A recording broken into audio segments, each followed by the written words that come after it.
Hello, good evening, and welcome. You are through to the Inview. My name is Clint Denyer, and this is not the news. I hope you're well out there. The Inview is a specialized show, comes along every single week for anything from 2 to 2.5 to 3 hours with a plethora of guests from all walks of life. Lots of spiritual people that come and tell us about about their lives and give their views on the reality of what we sit in. One of the things we do on here always is we give you a different view of the news of what's being reported on your television sets, which is mass propaganda. So we bring something different. It's only a truth that I believe in myself and I want to share with you.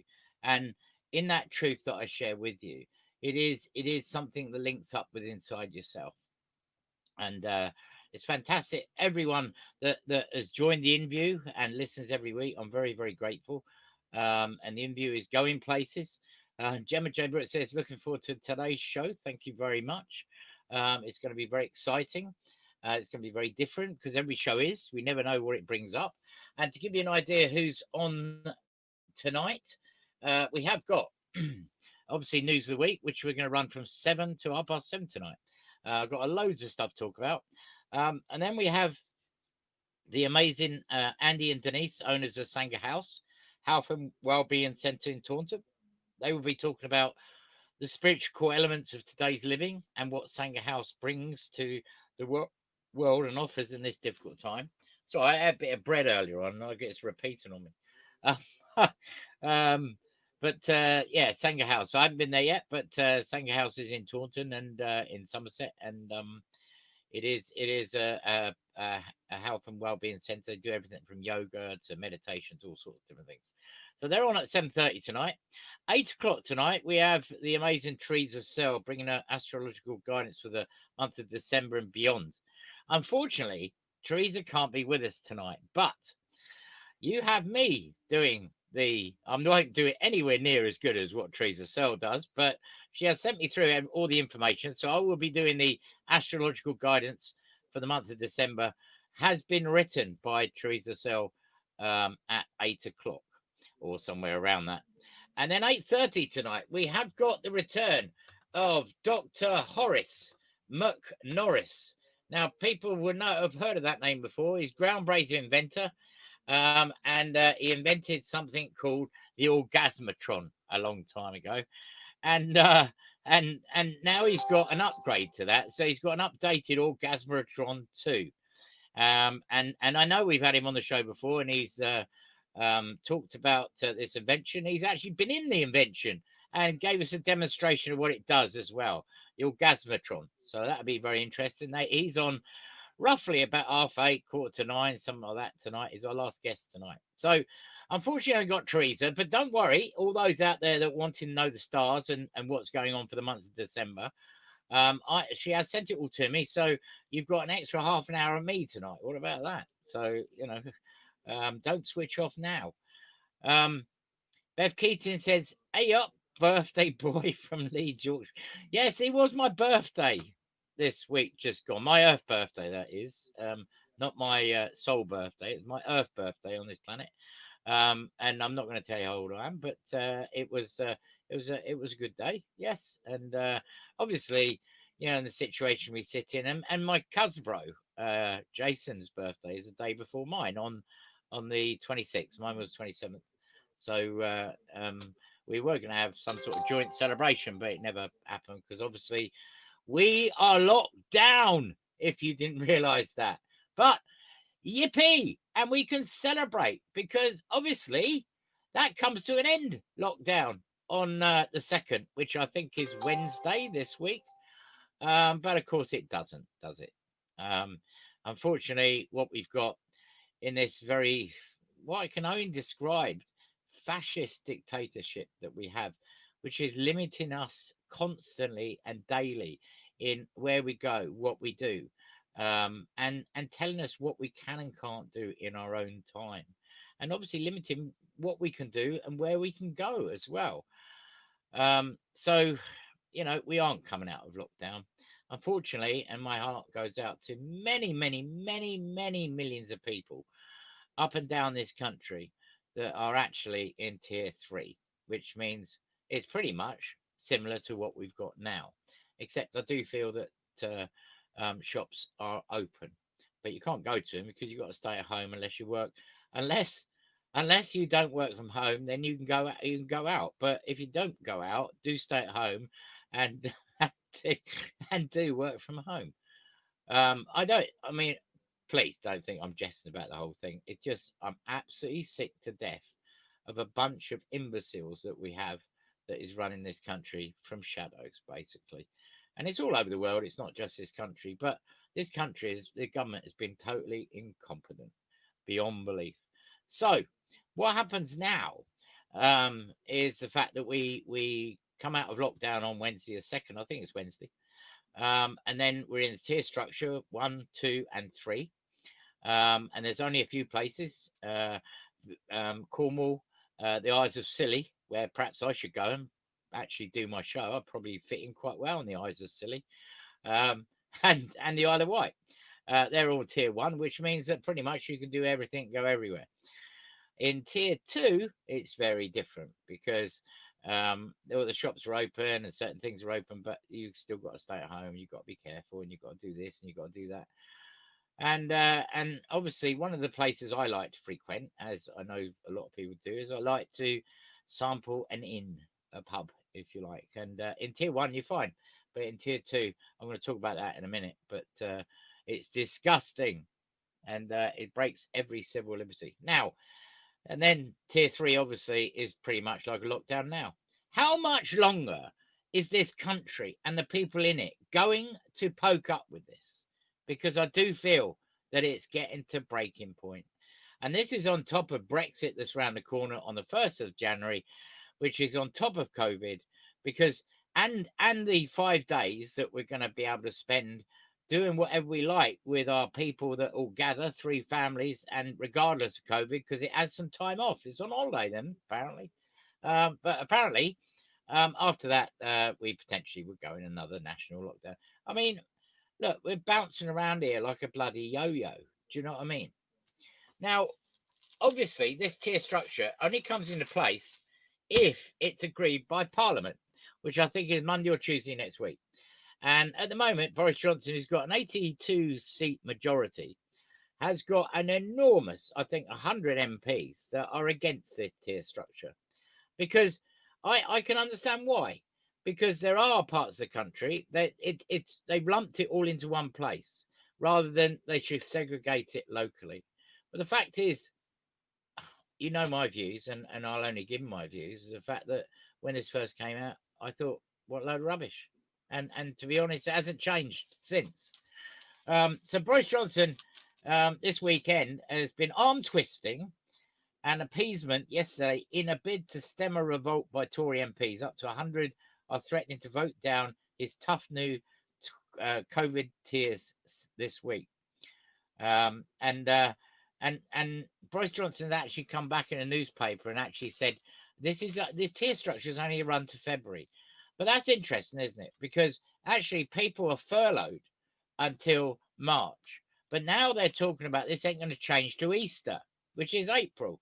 So somebody needs to tell somebody what somebody's doing, basically, because it's a bloody mess. Do you know what I mean? And obviously there are Jason McCusbro's joined us. Good evening, Cusbro. He was a wee young lad. Birthday boy himself on Wednesday.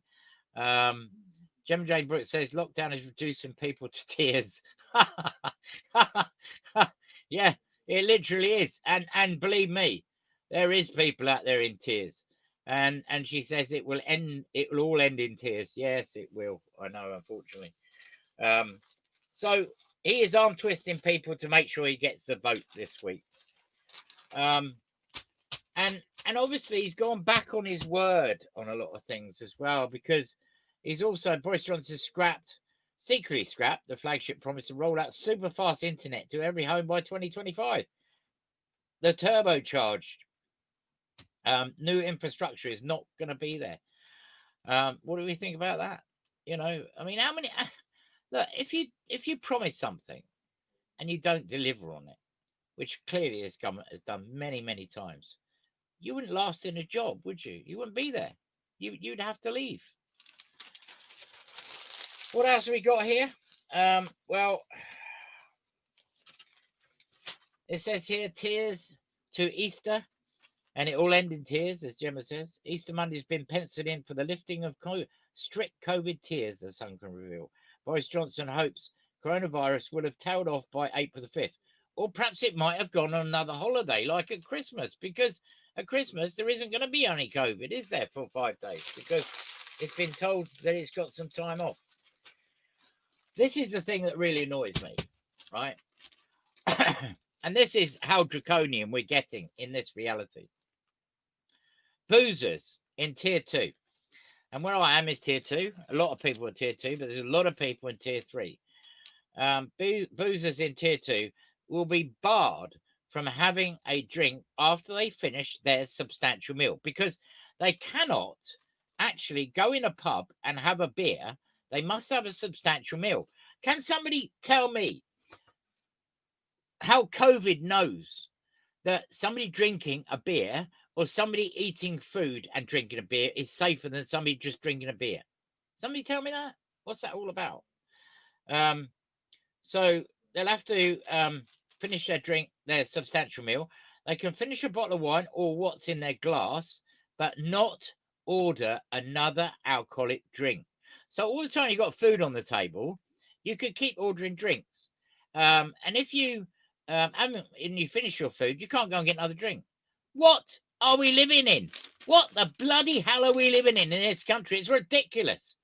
Number 10 said the aim was to reduce exposure to COVID risk, but put no time limit on how long a meal is expected to take. Oh, we're going to be timed to eat now as well. But what about if you just want to go and have a drink and chill out? What about if you want to get a coffee and chill out? Not necessarily anything alcohol.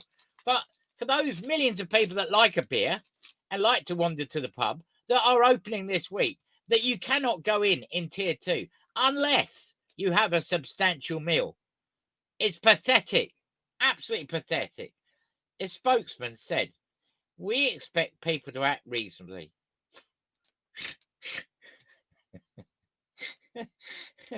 And insider said landlords will be left to police the rules.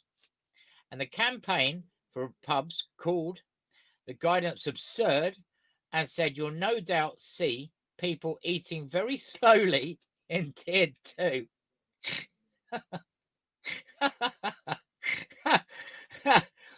Pubs in coming months. Landlords are devising ways to hit back.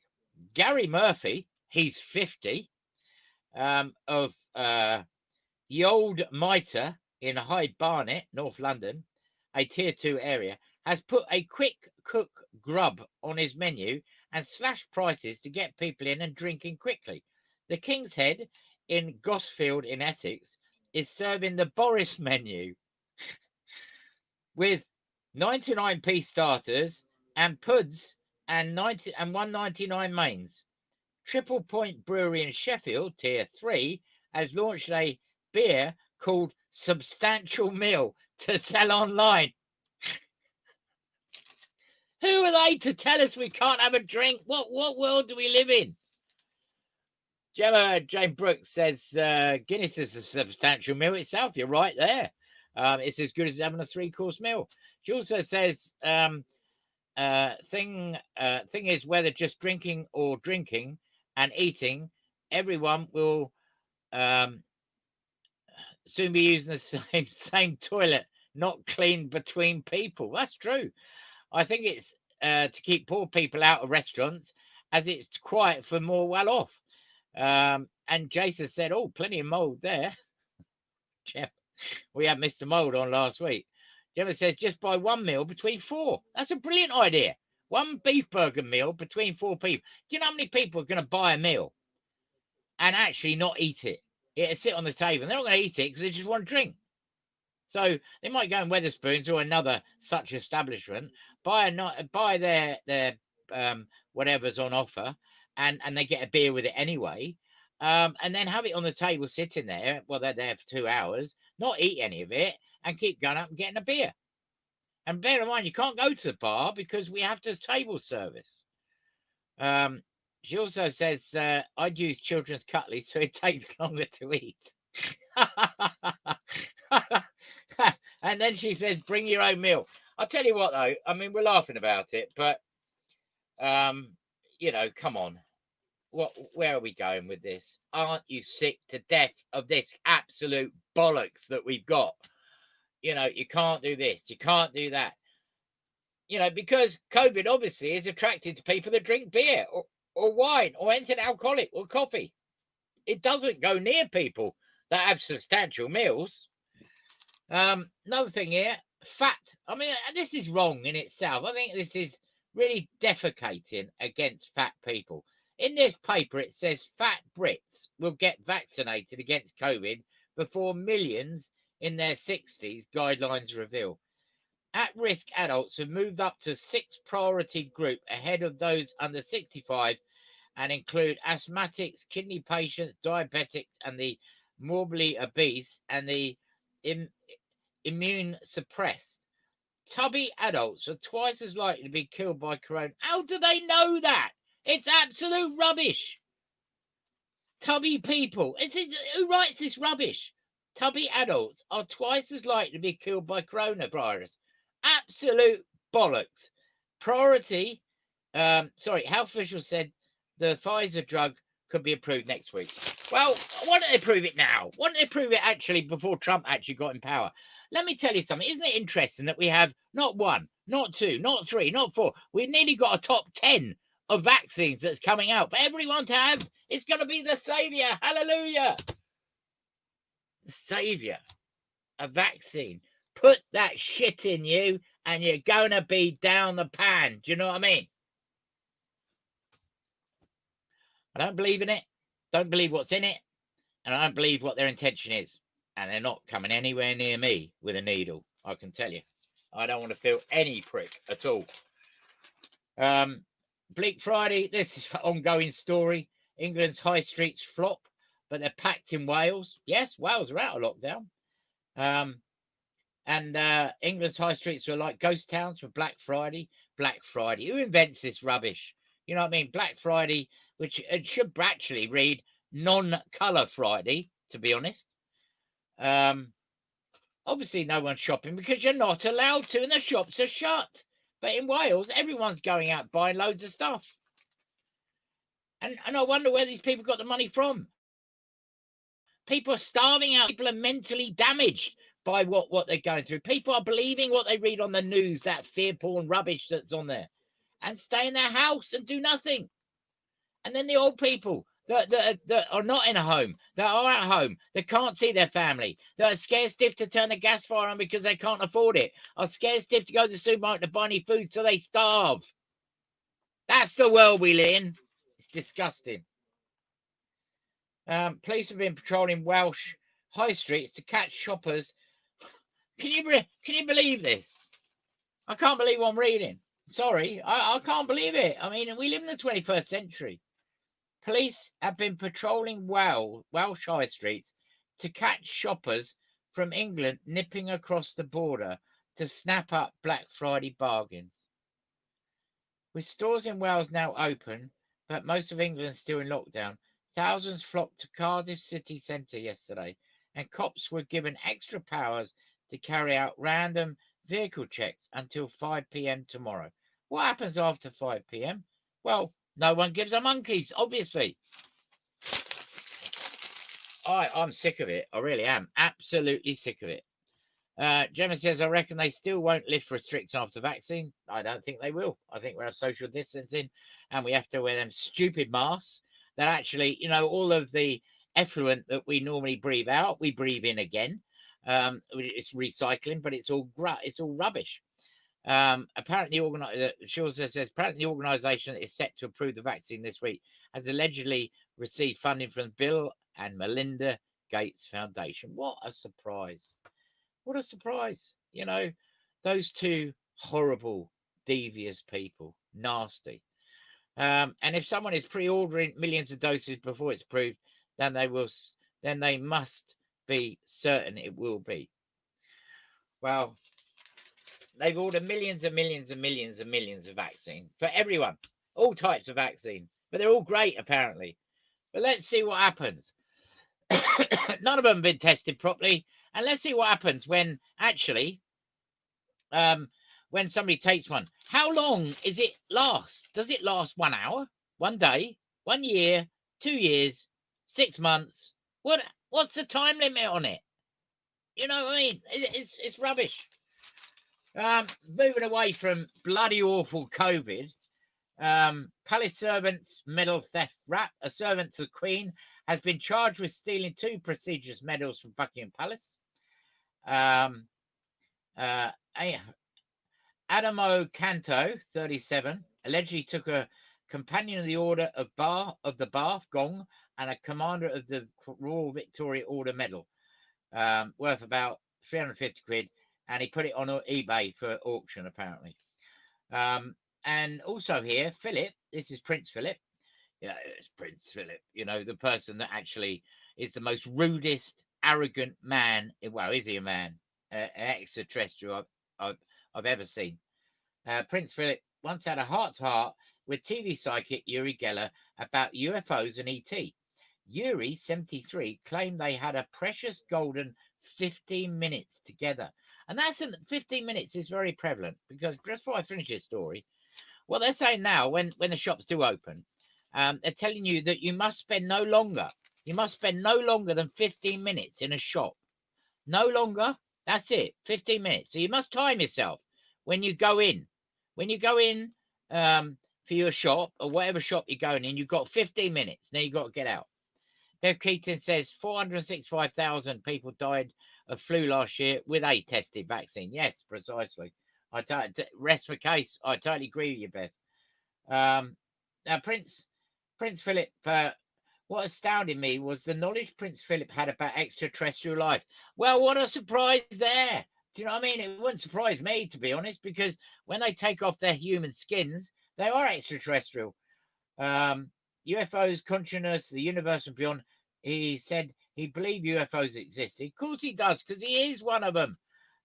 Uri, known for his spoon bending, said they chatted at a charity event at St. James's Palace in the late 90s.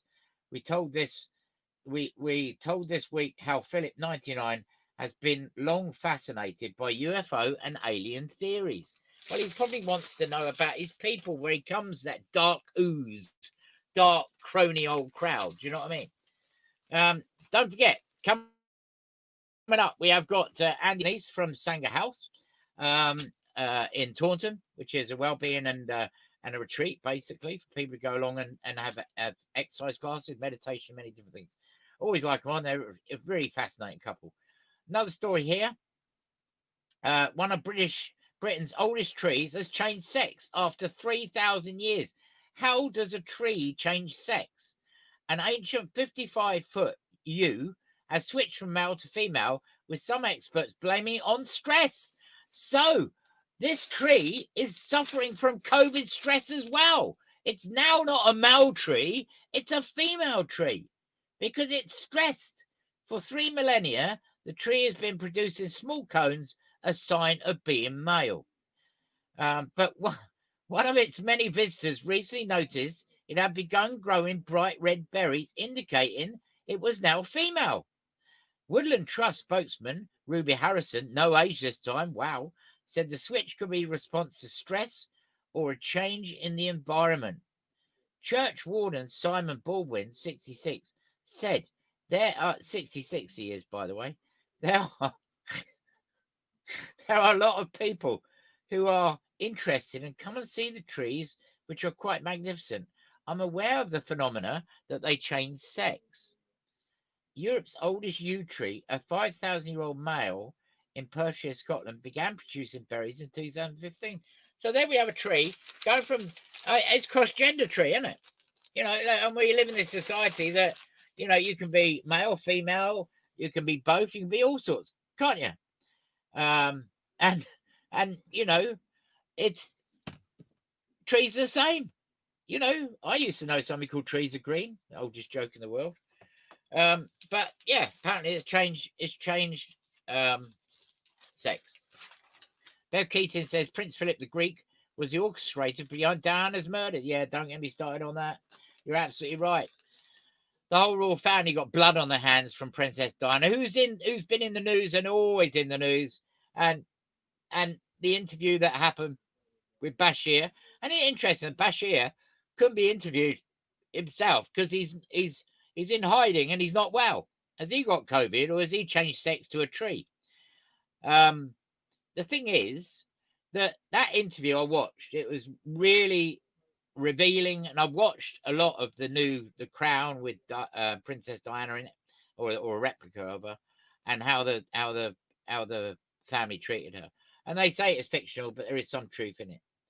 And I'm astounded, completely astounded how that woman was treated, and consciously she connected to all of us. So completely agree with you. Completely murdered by the royal family, as well as many others. Here's an interesting story. An abandoned dog who only understood commands in German has been taught English to get him a new home. What about that? So we have trees that are changing sex, and we have dogs that actually understand commands in German that have been taught English. Hector, which is not a very German name, an American bulldog, was dumped outside an RSPCA centre with cigarette burns on its body. I'll tell you what, those people who put cigarette burns on that dog's body, they want lying in the road and they want running over their legs and see what it feels like, because it's disgusting. What people do to animals is disgusting.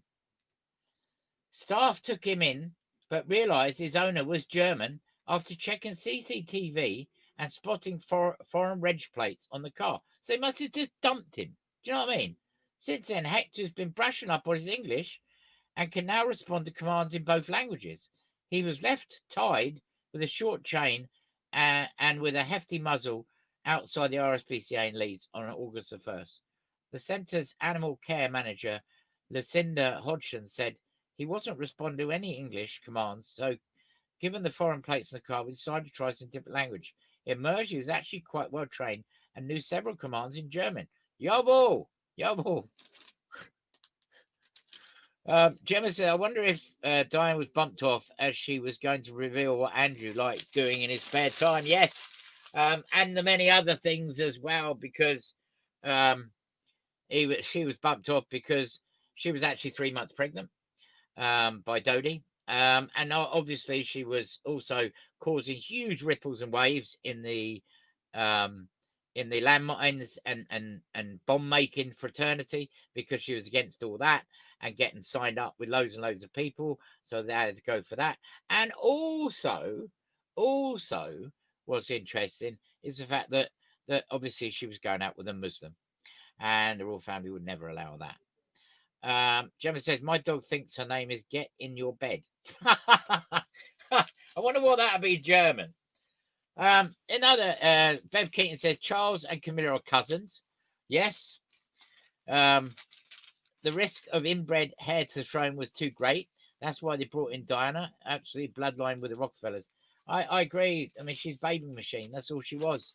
I mean, Charles and Camilla, I don't even know where to go with that. He's not going to be king. There'd be uproar if he's king. Can you imagine Camilla sitting on the throne? No, not at all. I don't feel they'll be there. The whole royal family thing is finished anyway. It's washed up with people like Andrew in there and the horrible, dirty things they get up to. And I do remember, as a few years ago, I watched the Jubilee celebrations on the Thames for the Queen, and she was on a boat with loads and loads of people. There's a man standing next to her who was part of the royal entourage or friends or something, and I can't remember his name. But I do remember that it was pointed out that this person was one of the biggest villains going. So that's the sort of people they deal with. Priti Patel, who is not a bully apparently, but nobody likes her very much.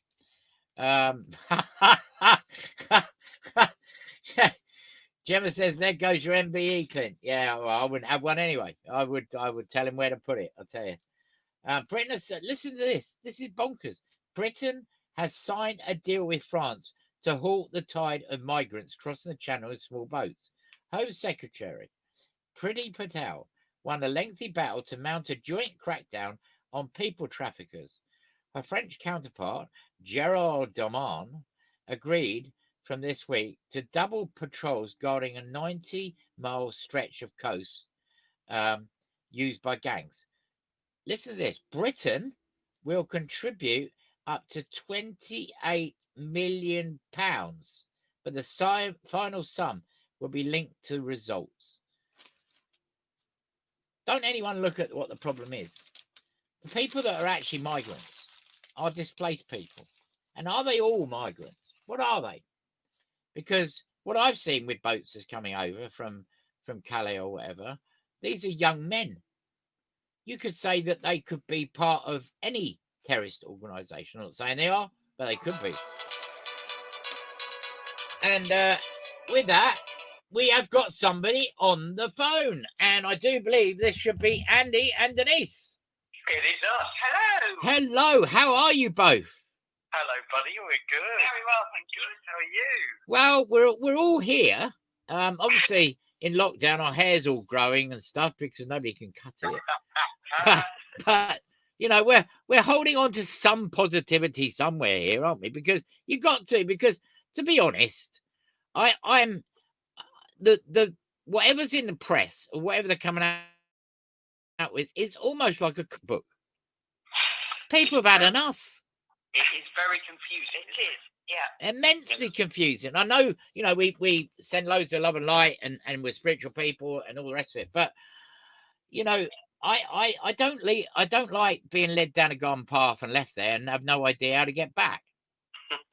Yeah, we share this with you because we of course, every time we're taken from lockdown to not lockdown and back again, it's a nightmare for us. I mean, we have to publish new schedules, we have to agree with our practitioners, and it's just a massive old job, a nightmare. Yeah. And obviously one of the things you went through lockdown, obviously we spoke about before, because you've got a centre in Taunton that I haven't never got to yet, but it's always been in lockdown, so it's a bit of a job, really. You have got a valid excuse. Yeah, but you know, you do all sorts of things there, don't you? All sorts of different classes. You have lots of teachers there. You are the people that run it, yourself and Denise. And it's not easy running something like that because, as you say, when there isn't lockdown, obviously you can run it as normal, can't you? Well, relatively normal with all the restrictions in place, and then all of a sudden you've got to go in lockdown and you've got to revert back to online classes, haven't you?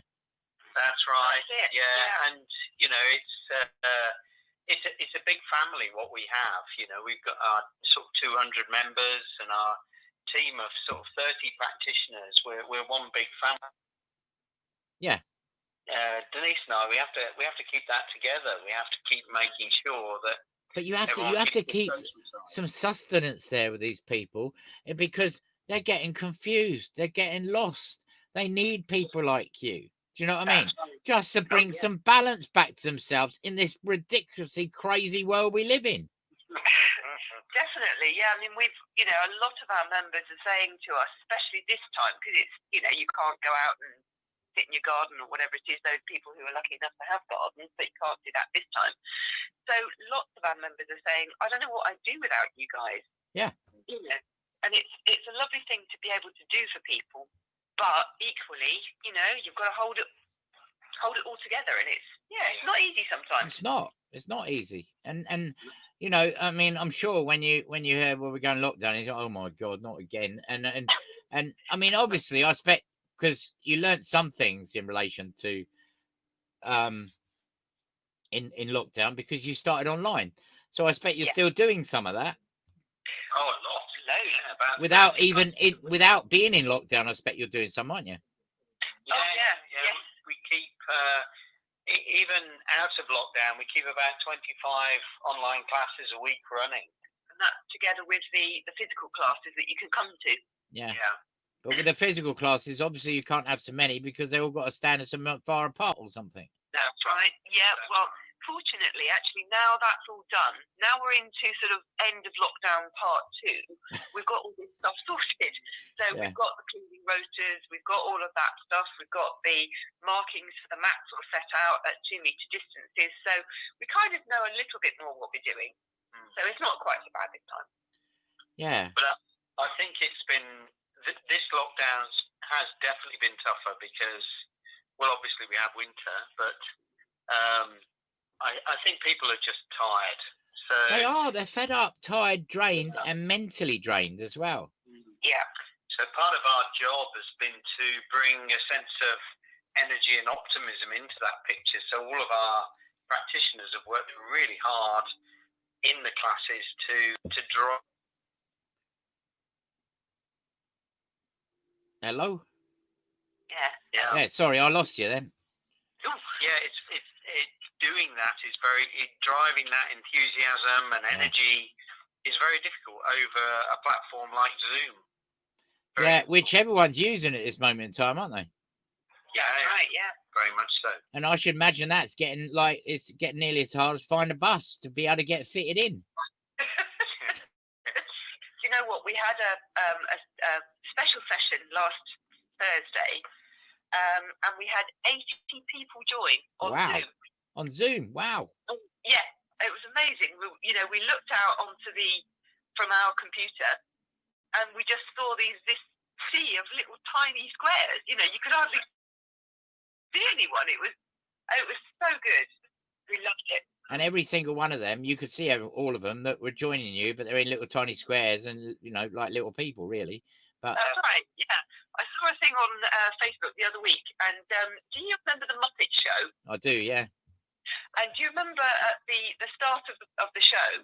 Yeah, they're all in squares. They were in squares, weren't they? It was like that. It was amazing. Yeah. So, and what were you doing with 80 people? What were you?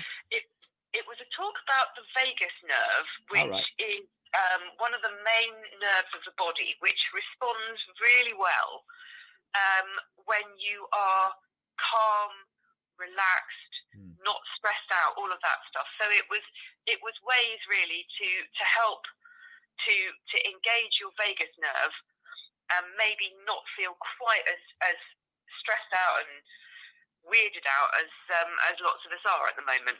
Drained and fatigued and all the rest of it. Yeah.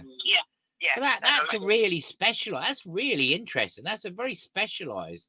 That's getting hold of something and really blowing it up so people have a real understanding of it. That's a really good idea. We ran it as a panel. So we had a neuroscientist on, we had a yoga practitioner. And we had some old Buddhist. Yeah. Yeah, it worked really well. Didn't it? Yeah, it was great. Yeah, we enjoy putting things like that together with panels because you get different perspectives on the same topic. Yeah. And it prompts lots of interesting questions because the audience, some people think scientifically and some come from the more spiritual perspective. So you get some real good discussions. And even on Zoom, people enjoy that. They like a good discussion. Yeah. I've always found, because I've been on panels myself in London with the College of Psychic Studies and all sorts. I always found when you had, scientists are all different, but when you get scientists together, or you get say 2 or 3 scientists together on a panel, and you get 2 or 3 spiritual people on a panel, and you're there to talk about consciousness. I find that there seems to be a bit of a wall with science. Do you know what I mean? That it doesn't quite, the spirituality doesn't quite engage with the science. Do you know what I mean? Yeah, we were quite lucky with this one because our neuroscientist is also a healer. Oh right, well that helps. Yeah. It did kind of soften it a bit. Yeah. Although she did play the science part, which was excellent. Very. Yeah. So, and obviously Wednesday, I think it's Wednesday is the 2nd, is when we're coming out of lockdown. Obviously lockdown, we're in tier 2. Many people's got many tiers, but we're in tier 2, which means that obviously you can open and everything, can't you? Yeah. Oh yeah. we are reopening on Thursday, Yeah. and we've got a very busy day. I mean, we've got a full set of physical sessions, but our one-to-one therapies are very, very busy as well. Our massage therapists, acupuncture, and so on, all in, ready to help people, basically. Yeah. And in relation to like yourselves, you're running that. You know, to give people an idea, when I say it's not easy, I know because I've run shop and done all sorts of things in the past myself, but not in a circumstance like this. You're in a circumstance, you're running something immense there. You've got all these people there as well. Financially, because it is about, we have to do things to earn something. Do you know what I mean? It's not all about earning millions and millions and millions, but people have problems talking about money sometimes, but it is about making some money. Otherwise, there's no point in doing something. Do you know what I mean? The stress and strain and toil that is put on people like yourself in all sectors of business, really, because you're not a big, huge conglomerate chain that can feed off each other. You're a separate, independent body. It must be very difficult. Yeah. It's not been without its challenges. I mean, the business has contracted by about 2 years in terms of its revenues and so on. Yeah. Which has been very difficult for us. We've had to pull our belts in a little. Yeah. So, yes, but that's the nature of business at the moment. I don't think any business is looking at growth at the moment. Everybody's just looking at survival. We are very much aware that a lot of our practitioners, we are their only source of cash. Actually, they're beautiful individuals. They need food on their table. Yeah. And we're providing them with work in any way we can. Which is why we had to come up with a virtual studio, because we knew unless we did, there would be some of those individuals that they just wouldn't have any income at all during lockdown. No, which would be devastating, absolutely devastating. And something you said there that's very interesting is the fact that you said that these people that are very good in their fields, whatever that may be, obviously all for well-being and health, and that can be anything from meditation through to whatever treatments they do, through to teaching people, through to life skills, through to all manner of different things. Why haven't we got more people like that actually in the NHS and things like that?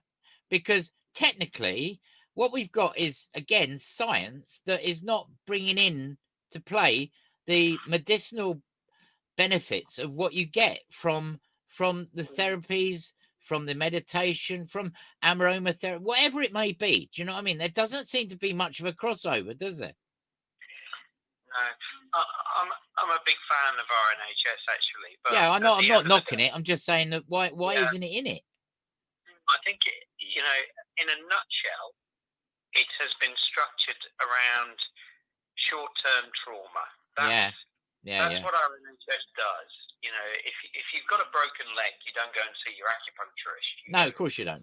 Hospital. And across all aspects of the health industry, that's what the NHS concentrates on. So it wants to fix short-term trauma. It's not good, I don't believe, at longer-term chronic problems, or even longer-term, gentle, slow burn problems that actually many of us have. But when you look at people that go, I'm slight tangent, but it'd just be interesting. When you get people that are going to the doctor and they are suffering from burnout or depression, or they're low and all sorts. Unfortunately, and I know everything has its place. I know that tablets do have definition and meaning in relation to being prescribed. But wouldn't it be also good that actually they said, well, we're gonna refer you to, say, for instance, Sangha House? Oh, it'd be great. Yeah. No, seriously. You know what I mean? Yes, absolutely. Yeah, definitely. I think, Clint, from I have a little bit of experience of this. I have not a sort of a major issue, but I have had issues as far as my mental health is concerned, and depression and so on. And medication, I think, it helps you to get a sense of perspective back. Yeah. So from that point of view, I would never knock antidepressants, because I think from my experience, they've been really, really useful. It helps you get your head above water. And then after that, that's when you can make the changes for yourself. So via your yoga or your meditation or, your talking therapy, whatever it is. So I think there's a place for both. Well, I think there is. I think you're right, because obviously the only problem with taking any sort of medication, there is side effects, and they can become very addictive. Do you know what I mean? Can dull people down. I know children that's been on Ritalin, and then they went on Concerta, and it completely they walk around like zombies. Yeah, that's it. As long as the the dose isn't sort of excessive, and you then once you start to feel better, then just go, okay, right. Well, let me see how I go with those other things. But we're not just.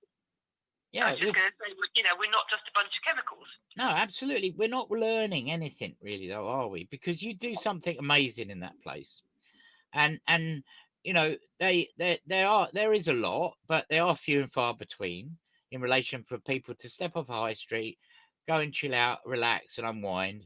I mean, you've got Glastonbury that anyone could go to, but you need to be a multi-millionaire and you lose all your money, basically. We love Glastonbury. I like Glastonbury as well, to be fair. But I also think it's a challenge that the mind and the human nervous system gives us. Physical problems. If you take, I know a little bit about this because of my background, but take a condition of rheumatology, for example. Yeah. Of which there are, back in my day, you're talking 30 years ago, there were 380 different conditions that gave identical symptoms. And that's a physical issue. Where you've got mental and neurological and nervous system issues, it's just a massive scale up on that. Yeah. That present the same. It goes broadband. Challenge. Yeah. So something like depression, it can be caused by thousands of different many things, or build up a snowball effect. Yeah. So I think we're the human species, we're still in the infancy. We are of understanding these things. I agree. But if you look at countries like China teach meditation at school. They do. That's right. And they have a much more rounded approach to their citizens. In other words, they give them all parts, if you like. I know that it's a draconian country in a way, but within what they learn, I mean, why don't we have meditation? Why don't we have yoga? Why don't we have aromatherapy in schools and things like that? Well, it's starting. I mean, mindfulness is being taught in some schools now, which is good. So there are the germs of the seeds. Maybe that's a better word. Yeah, maybe it is. There are the seeds of things being tried out, basically. But I think, whether or not it's being delivered by our state, the information is out there for people to go and explore. We've been working recently, and I've been working on meditations with our guys. And one of the topics we've been looking at actually is chaos. Yeah. Of which there's lots around at the moment. There is. And it's easy to kick out when, chaos is coming into your life. But actually, unfortunately for us humans, chaos is actually the natural order of things. You only need to walk into your natural woodland to see it. Yeah. It's not easy to walk through that woodland if it's not prepared and manicured. In other words, you've got balls and stuff on the floor. Yeah. It's very tough to get through. And of course, all the plants don't all grow in separate areas. They all grow in each other. Right, exactly. So what do we humans do? We try and bring order to that. And actually, you know, some of our public parks are beautiful places. Fivery Park in Taunton is gorgeous, but it only appeals to our human minds because of the energy us humans have put in to fight against chaos. So actually, chaos is the natural order of things, and to help us to kind of deal with, well, certainly the things that are going on at the moment is not to rebel against our ordered need, because we're human beings, that's what we do, but to have a degree of acceptance that chaos will enter, and when it does, to allow it to teach us. Anyone that sits down on the cushion to meditate very quickly understands that our own human minds are just full of chaos. Yeah. You know, the way we think, we're not cold, logical machines. We're chaotic. Yeah, we are. And actually, we should embrace that, because it's out of that chaos where our beautiful creativity and our individuality emerges. So chaos is to be embraced, and we should, when it enters our lives, yes, we apply energy to make sure we can live, but we can use it as an educator for ourselves. And, you know, we don't need somebody else to tell us how to do that. We can do it each as an individual. Yeah. But there's a lot of things out there that people don't look at. And one is what you spoke about, nature. People do not look at nature. And it's such an amazing, incredible thing. And that just to, you know, yourselves, and I'm sure you do meditations on it and all sorts, where you virtually walk people through the forest, you know, or into the sun, and listen to the trees, and listen to, you know, listen to the wind, listen to the rain, or whatever. Do you know what I mean? Listen to the birds, you know. It's all there speaking to you. But we can encounter this chaos even in our modern cities. I mean, you take excuse me, you take a complex organisation, you know, like a hospital. Actually, that's a good example. In a hospital, you've got lots of people with different jobs, so they've got a role description. But actually, the situations those people are dealing with, and actually the individuals themselves, are infinitely complex. They are chaotic. Yeah. So the roles are there to try and drive some sort of order out of that chaos. And in a very, very necessary way. It has to be done. Otherwise, the hospital couldn't function. Absolutely. But what you're relying on at the same time is the psychological makeup of people. Yes. Which are chaos in themselves. Exactly. That's absolutely right. And of course, what happens is those role descriptions, they don't quite fit. Yeah. So you end up with either overlapping role descriptions, in which case people argue over whose job it is, or you get gaps, in which case everyone points at each other and says, you should have done that. Which I understand, you know, people get angry when the wheels come off and things go wrong. But if we actually appreciate that under the surface there is that chaos, and we're mindful of it, and we see when it creeps in, we will be more compassionate towards each other. And that's the key thing. And that's why, you know, we don't actually, I think people should go out into the forests and onto the hills, but they don't have to see that chaotic nature. They can go into their own office. Yeah. And if they open their eyes and see all these beautiful people in front of them, and recognize that actually we don't all fit in these perfect boxes, we can become more compassionate together.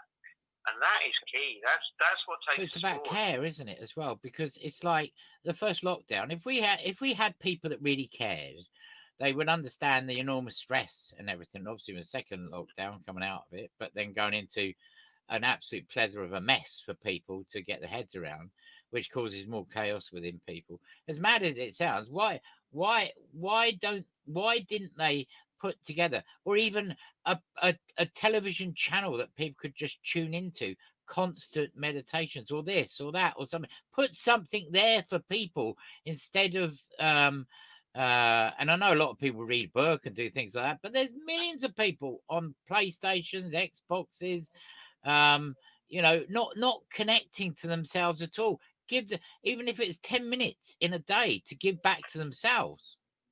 Yeah, totally agree. Absolutely. Yeah, we do need it. We do. And it's the same as at the moment in this second lockdown. It's and I'm not going to dwell on the negativity of it, but look at the positivity that could happen, which technically should happen. It's like when you've got children that are in school this time with teachers, millions, thousands of them right across the country. I mean, in the first lockdown, they should have quickly decided, like yourself, what can we do to actually broaden the gap here? What we're going to do is we're going to teach the children. We're going to have a teacher in a class or a home, and he's going to teach a class from where they are. Do you know what I mean? Yeah, it's a tough thing to fight. We've got, you know, unfortunately, whether we like it or not, our society is driven by money, and that's not a bad thing. You know, money can be a great empowerer. It can change whole communities. You know, if you apply money in, so it has its benefits. But you know, if you've got an organisation like a school, they are constrained by their financial walls, if you like, and within that, the teachers are constrained by their roles, and it trickles down. So I think, you know, actually all of us as individuals have a responsibility. We can't just look to the government. We can't just look. Well, I don't think we can look to the government at all, to be honest, because they're an absolute bloody mess.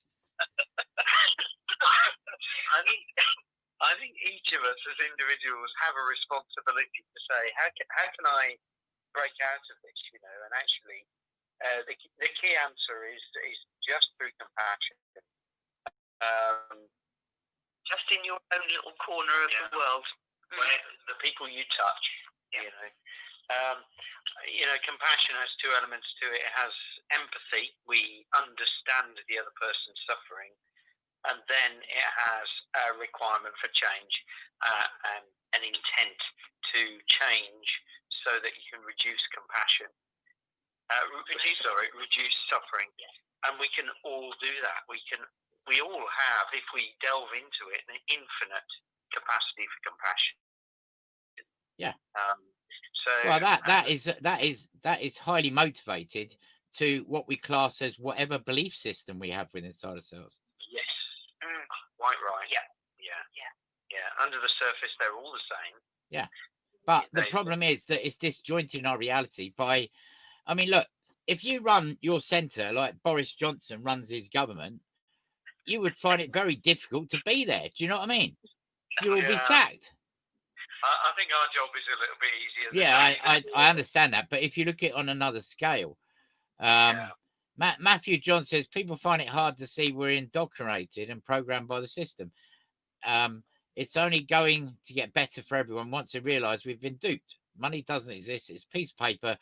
Who do we owe all this money to? The only things operating in this world are trust and commerce. Yes, but I am an optimist. Yeah. We've got commerce out there, but we also have compassion. And actually, the money may be limited, but the compassion isn't. And if we all choose to draw on that, it doesn't matter what the limitations of money are. And we see examples of this, you know, in our communities. We're seeing people giving. So many people have come together to help people. Yes, I agree. They have. Yeah, so that's beautiful. Yeah. But there's a lot of people, unfortunately, as you know as well as I do, that aren't like that. That are very self-centered. That you only have to go outside and you see road rage and you see aggressive people. I mean, you queue up in a supermarket and people shout at each other. You know. I mean, well, yes, and you can guarantee sitting under the surface of that anger is a fear. Yep. and the fear will be driven by chaos. Yeah. Which we turn full circle to your chaos understanding. Yeah, it sits under there. There was a classic example from where we used to live, and it appeared in the paper. It was absolutely brilliant. It was just before Christmas, so it was around this time, and two ladies, very upstanding, normally very polite ladies, respectable members of the community, arrived in Waitrose in front of the fridge. And the Waitrose turkey that they'd been advertising on the telly, there was only one left. And there were two ladies that had built their entire Christmas dinner around this turkey. Right. And they had a physical fight. Really? Of Waitrose. Yes, apparently so. God.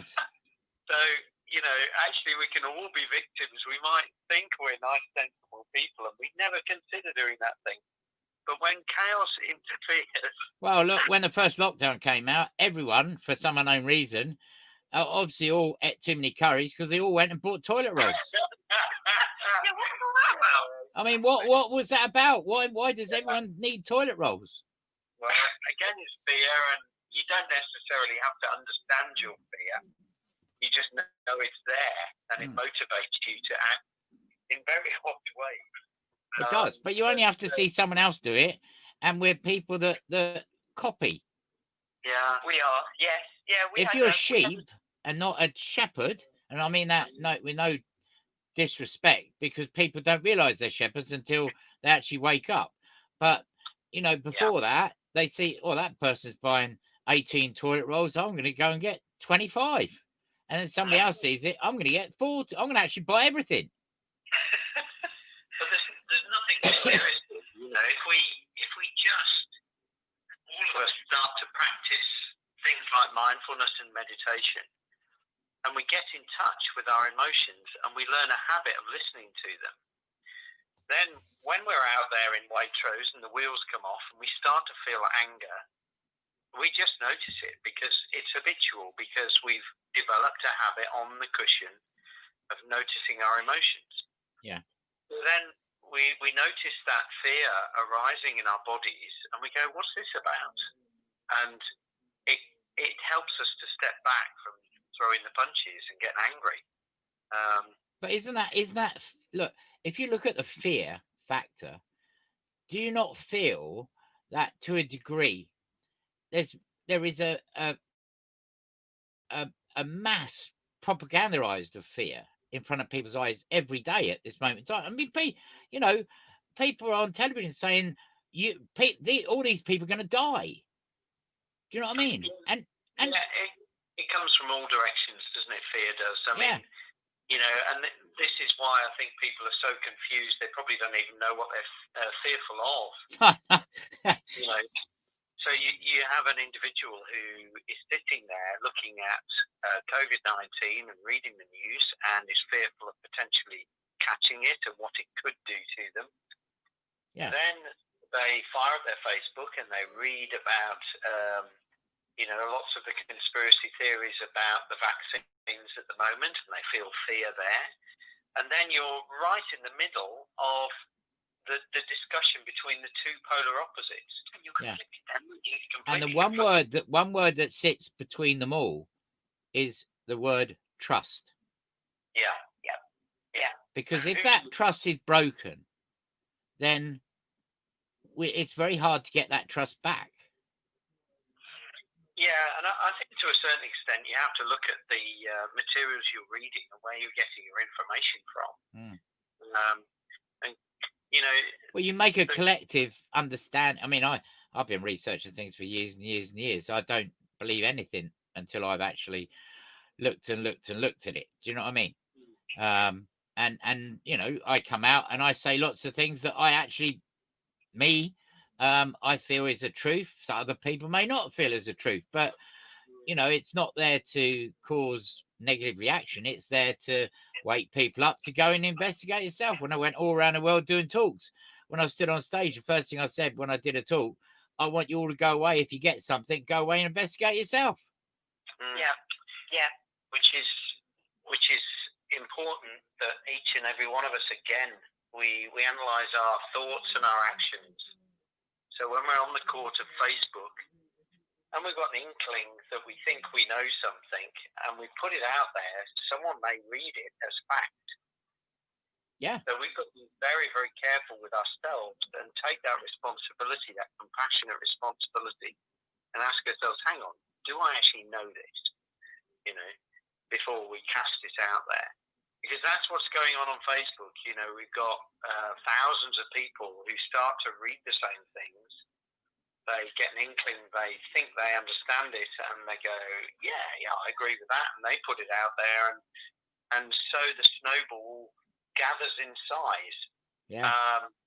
You know, each and every one of us has a responsibility to go, oh, hang on a minute, mindfulness here. Do I actually know, is it fear motivating my response and my contribution to this snowball? Yeah. We've just got to be very, very careful as human beings, I think. Yeah. But I mean, also there is the case that, you know, we are, I would say, a much more open with ourselves than we used to be. Because if you go back to the 40s and 50s, you believe everything that everyone told you because it's real. But we're the times have changed where people are questioning many things because within inside themselves it doesn't sit right. Do you know what I mean? Yeah, definitely. Yes. And if it doesn't sit right, then there's something within that you're picking up with it, not because you're a conspirator, but because you feel something's just not right. You know? Questioning is definitely healthy. Oh, yes. Yeah.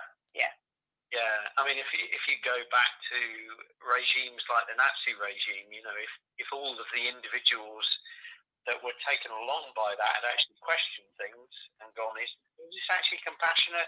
It wouldn't have happened. No. But I mean, if Adolf Hitler used his power in a good way, well, what a difference the world would be. Yeah. But the problem is that the power corrupts, doesn't it? That's the trouble. Yeah, it does. Yeah. Matthew John says to suffer is to allow, the power is within you.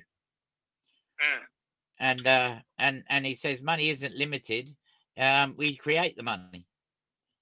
Yeah. We create everything, really. We, you know, the old cosmic ordering and all that. I mean, we and to a degree, our life's path, our soul's path, in a way, is where we have to go through massive amounts of chaos, good, bad, or different, in relation to having an understanding of what we're here to do, learn, or grow from.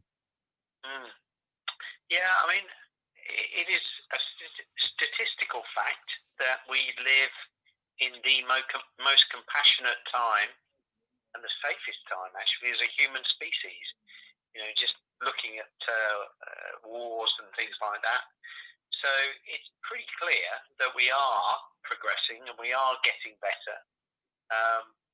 But that shouldn't stop us accelerating that process and working even harder as a human species to just become a completely compassionate planet. That's what we should aim at. You know, it's anyone that thinks otherwise, well, I don't know. But the philosophies of compassion, the sounds, the incredible voices of silence, the philosophy, if you like, the Buddhist philosophy, as well as the philosophies of the East, which are the oldest in the world, basically are there to tell people what we should be within our reality. Do you know what I mean? Yeah. And actually all the major religions, they put across the same thing. And we all know it individually, don't we? Let's face it, we know there's a great phrase in Buddhism, is it wholesome? We use that a lot. We use it in terms of an individual thought and an action. Is this thought, is this action wholesome? Yeah. And we know when it isn't. one little story I've got is when our daughter was very, very young, she learned the art of lying. Right. And I was in the back garden, her mum was in the front garden, and she comes toddled out to me and she says, "Mummy says I can have a biscuit."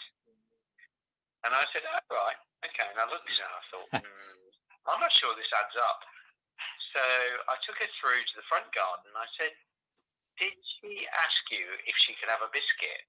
And her mum looked at me and said, "No, definitely not." I looked at Charlie and she looked at me with her big eyes and she said, "Yes, but I didn't want you to ask Mum that question." Yeah.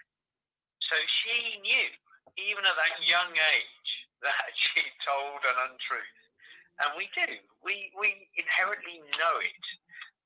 So it's not difficult to be compassionate.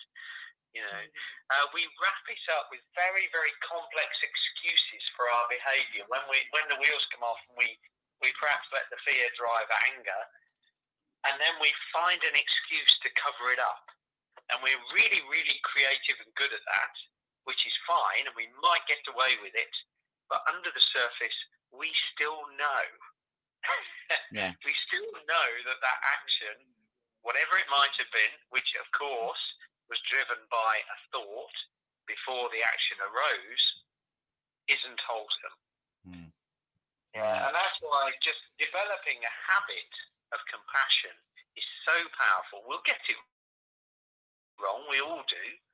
But if we have a basic habit of compassion that is in us, then we change the world little by little. Well, I do feel that is happening, and obviously with what we're going through, with obviously grand scale protests and all sorts of different things, where people are uprising because, in a way, they're uprising against an old regime, waiting for the new, basically, which is based in compassion and understanding and belief and love above all. Where I feel that many of these people that are standing up and putting their head above the pulpit and saying, I mean, I'm one of them. I believe that the world, certainly the country we're in, is completely wrong and needs to be completely different. That ain't going to change overnight. But if you can be a small link in a big chain, then obviously the energetic value of it will rise and rise and rise. Do you know what I mean? Definitely, yeah. We're seeing this, you know, as you say, it's not going to happen overnight. No. But, you know, we can all see really fantastic, beautiful examples of human beings doing the very best that they can for each other. So, you know. And you've seen that yourself in your centre, because people come in there and they go out completely different people. For sure. And it doesn't even have to be as conscious as that. So this afternoon, we were involved in the street where our business is, the business owners of the shops and all the rest of it. We were going out and putting our Christmas decorations up. Yeah. And so, you know, a very small thing and something that you just do and not give a second thought to. The number of people, when we were up those ladders, putting up the Christmas trees, you know, trying to untangle the lights, all that stuff. That's always a pain, that is. Always. But the number of people that stopped where they were going and looked and smiled. Yeah. You know, and that's massive in a time like this when there is so much to not smile about, to be scared about, to be angry and frightened. Actually, you know, just those little actions that we can all do. We don't have to be conscience raising meditation practitioners. You know, if you just, I don't know, give someone your trolley in the supermarket queue or something like that, it's down to that, and we can all do that. I agree. I completely agree. Definitely don't fight over a turkey. No, definitely not. No, definitely not. I'm not even madly keen on turkey, to be honest. A bit dry.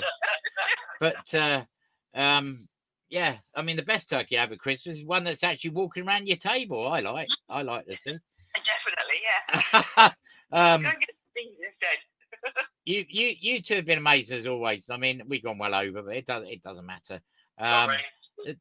the most important thing is that, you know, it's so good you're involved in the Inview. You bring something different. It's thought provoking, and you know everything about the Inview is bringing all sorts of views and different ideas and different concepts. And if people listening have just got a few sparkles from what you said, and they go away and look at it, and then look up Sangha House, and then come and visit you, then you know that's what it's about. Do you know what I mean? For sure, yeah, absolutely. We hope so. And for people to come visit you, you're open, as you say, from December the 2nd, Thursday. You're open, sorry, this week. And people can find you in Taunton. You're Sangha House. You're on the. Is it High Street? Is it? We're right in the centre. We're opposite the county council building. Actually. Oh, I know. Yeah. I haven't got there yet. I do apologise. Yeah, we'll get you in. Every time we say this, Clint. I know. I will try and come down while we're out of lockdown. Yeah. Right, yeah. Before Christmas, that'd be amazing. Yeah, it'd be really good. Come down and have a look. Yeah. And obviously anyone wants to get in contact with you, they can go on your website. You can indeed, yep.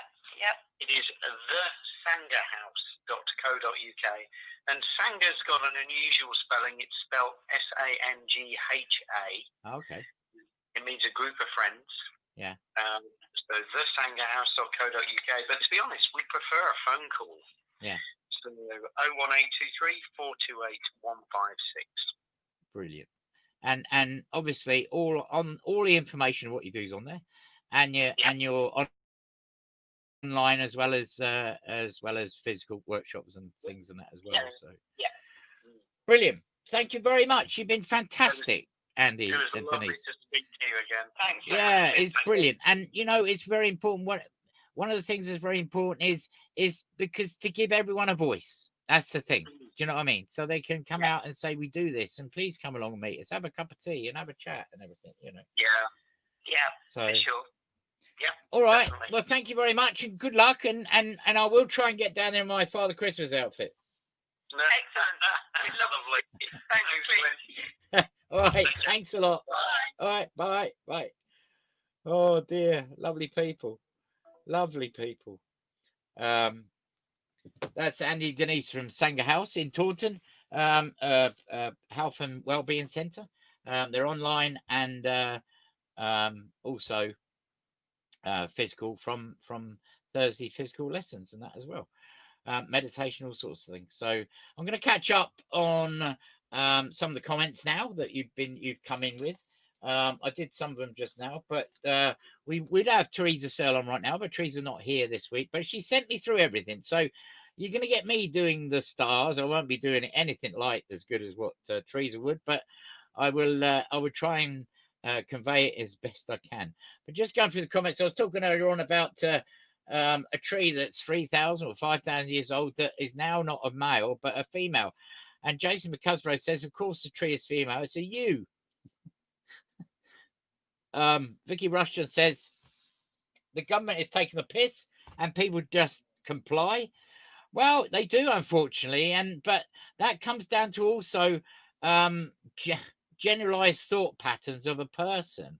And if you're a person that has not opened the door to yourself, then I feel that they're sitting there and just believing everything they read or see. Matthew John, this is just the beginning, and I wonder if and when people will stop thinking Agenda 21 is conspiracy theory. I agree with you. I mean, a lot of people would say I'm a conspirator, but I just believe in the truth. And, you know, I do believe we can't bury our head in the sand. There is something very serious going on here in our reality, in this country and the world. Debbie Johnson says, hi, sorry I'm late. Well, that's all right, Debbie. Matthew says there will be no in-person stuff in the future, and yes, you're willing to put a vaccine into your body and get your free pass. The new normal is going to be far from normal. I agree. And that will come down to you won't be able to go abroad or do anything. And that is also down to the elitists that eventually you won't be on motorways driving your car because it costs too much money to actually go every mile you're going to go, because that's what they're thinking of bringing in. Vicky Rushton said enough people just have to say no. We are the 99%. She also says, I live in a tier 3 area, so I won't be able to return to my work. She also says, I have no income during any of the lockdowns. Matthew says, you do, she does yoga. And obviously, Matthew says, get yourself a pro Zoom account and start your classes online. Bev Keating says meditation instead of medication. And then Vicky's replied there to Matthew, which is, I haven't had a chance to build a following before lockdowns began. I qualified in November last year. I was beginning to get some work done in the gyms, but then the lockdown came in March. Also, there's having the practical space to teach class online. She literally just has a bedroom. Pauline Aldrich, hello and welcome. I've read that. Farmer Oak, hello, Farmer Oak. How are you? He said, I've concluded people must be building forts with all those toilet rolls they bought. Keep safe all the other stuff they needlessly panic bought. What else we got here? Matthew John says, was we taught our rights or the law at school? No, this is why the world is messed up. Fear has and always will be used for control. Keeping people mentally conflicted is a MK Ultra mind control experimentation. Most are under this mind control experimentation. And to a degree, I tend to agree with you. If the foundations are wrong, then all is wrong, Matthew says. Farmer Oak says a number of the MK Ultra failures probably help create more psychopaths. Yes. And that word that exists in our reality, which is huge, which is actually narcissism, which is actually massive in this country, in this world, actually. Matthew John says the banks funded both sides of the 2 world wars. So who really is the darkness? People have been under programmed for centuries. Only the winners get to write the history books. And actually, a lot of the history, as we know, is absolute garbage. Matthew John says everything is where it's meant to be. Well done to you both, Annie and Denise, for your compassion, helping as many as you can. Crystal Spree says, not scared the slightest. Of course you're not, Crystal. You're a warrior. And she was on the show not that long ago as well. And she'll be on the show in the future as well. Crystal says, definitely hugging family. And Crystal Spree says, I've been scoring a film for Russian orchestra. Wow. There we go. Well, that's fantastic. Well done, Crystal.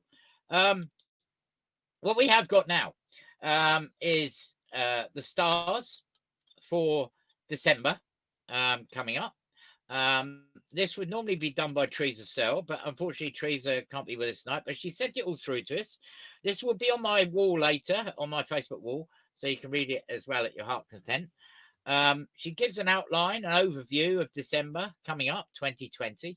Please give your comments if you have any in the boxes as I go through this. This is everything from a site which is www.inuitsoul.co.uk. That's INTUITSOUL.co.uk. And on there you'll find all sorts of stuff that she does, intuitive readings, head massage, shamanic healing, all sorts of stuff, and the stars that she puts together. So I'm going to go through this overview and then I'm going to go into the stars for the month. So her overview for December coming up, and I'll try and do this in a Teresa style, but it'll obviously won't work. She says we end the year with quite a few big changes that set the theme for the next decade. The biggest moment will be on the 21st at the winter solstice, as well as marking the shortest day and the sun moving into the sign of Capricorn. We also have the big Jupiter and Saturn conjunction. This only happens every 20 years, and the last time this happened in the sign of Aquarius was over 600 years ago. This normally brings about big changes structurally and globally, and often links the rise and fall of leaders. It indicates an important changing point. 20 years ago, this aspect was in the sign of Taurus, foreshadowed 9/11, and brought about chaos, wars, and lies. In 1961, the Jupiter-Saturn conjunction, which was only 5 degrees away in Capricorn, foreshadowed JFK being assassinated. At 0 degrees of Aquarius, this could bring massive new starts and changes connected to technology, machinery, and communications. With Aquarius being an unpredictable sign, this could indicate new ways of living that could be unexpected. It is important to look to the sun at this time, as my guys keep telling me, as the sun is also starting a new cycle. It is possible there could be a solar flash, high energy that might affect technology, or like the end of the Mayan calendar in 2012. There may just be a gentle shift in energy, but will bring about change that is needed. The 14th of December brings us a solar eclipse in Sagittarius, a brilliant sign, by the way. It will be a day of thinking about your belief system. As it is an eclipse, be aware that your belief system may be challenged at this time, and will open you up to new ways of thinking over the next 6 months. The full moon on the 29th of December is a perfect day to be spending time with your family and playing games and watching movies whilst reminiscing about times that have passed. We end the year 2020. We end the year with all planets in direct motion except for Uranus, which clashes with Jupiter-Saturn conjunction on the 31st. This indicates change within rulership and may not be who we think. This is especially interesting in regards to Brexit. A female may have some influence on this. And finally, to give a cheer to 2020, I know a lot of people wouldn't. Do not be glad to see the back of it. Instead, think about what lessons have been brought and the people have been there and brought support in times of despair.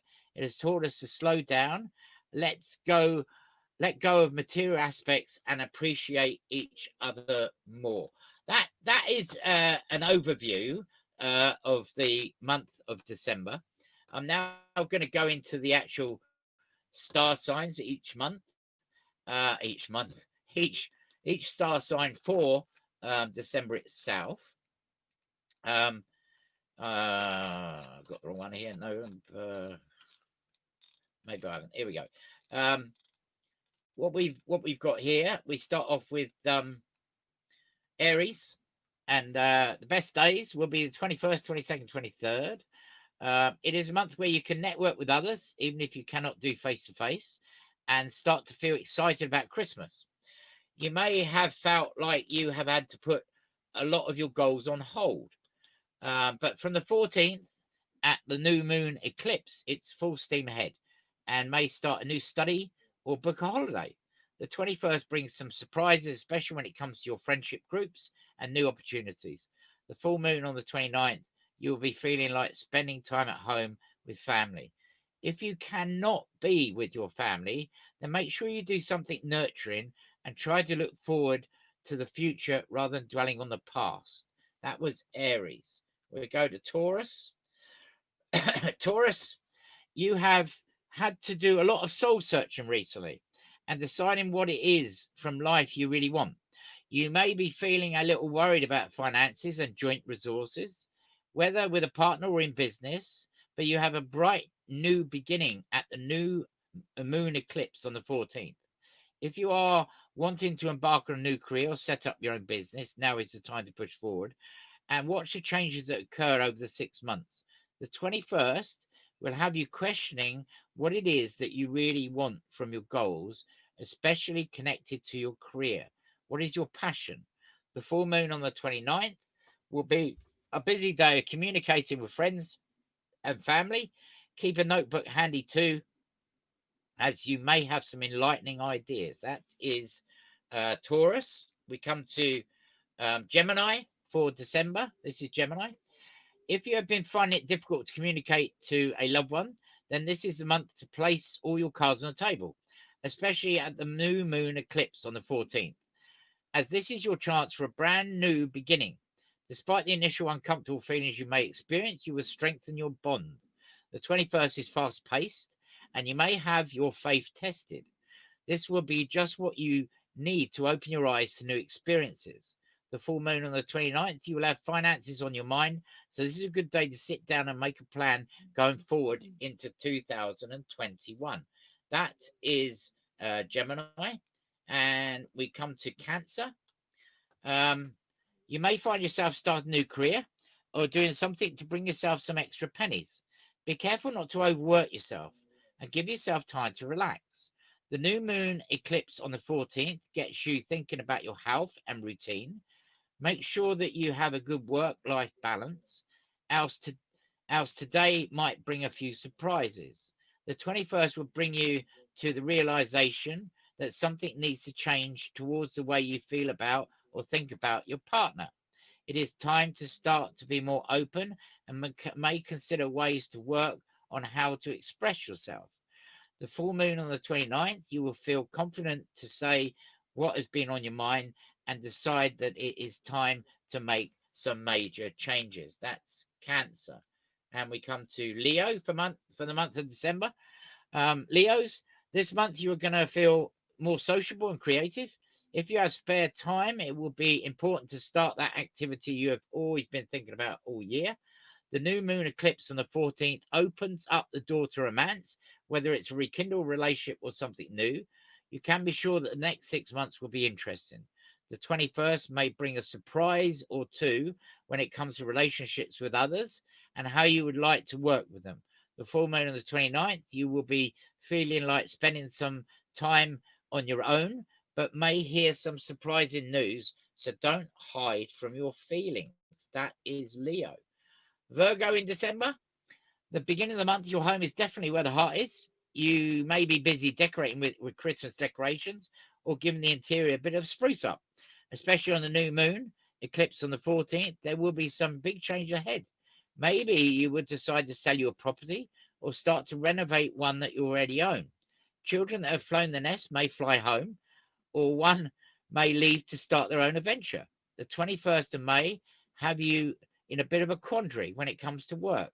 You may end up doing a lot more hours or decide to take a step back and improve your work and home life balance. The full moon on the 29th is a time to connect with your friends, or you may host a new event stepping out of your comfort zone. That is Virgo. Next up is Libra. For Libra, you are feeling in a very communicative mood this month and may start to tell people a few home truths. Nothing wrong in this. Just make sure that you take a breath and the time to listen to others too. This will especially be true on the 14th at the new moon eclipse. You may meet someone that you have an instant connection to and feel you can chat for hours.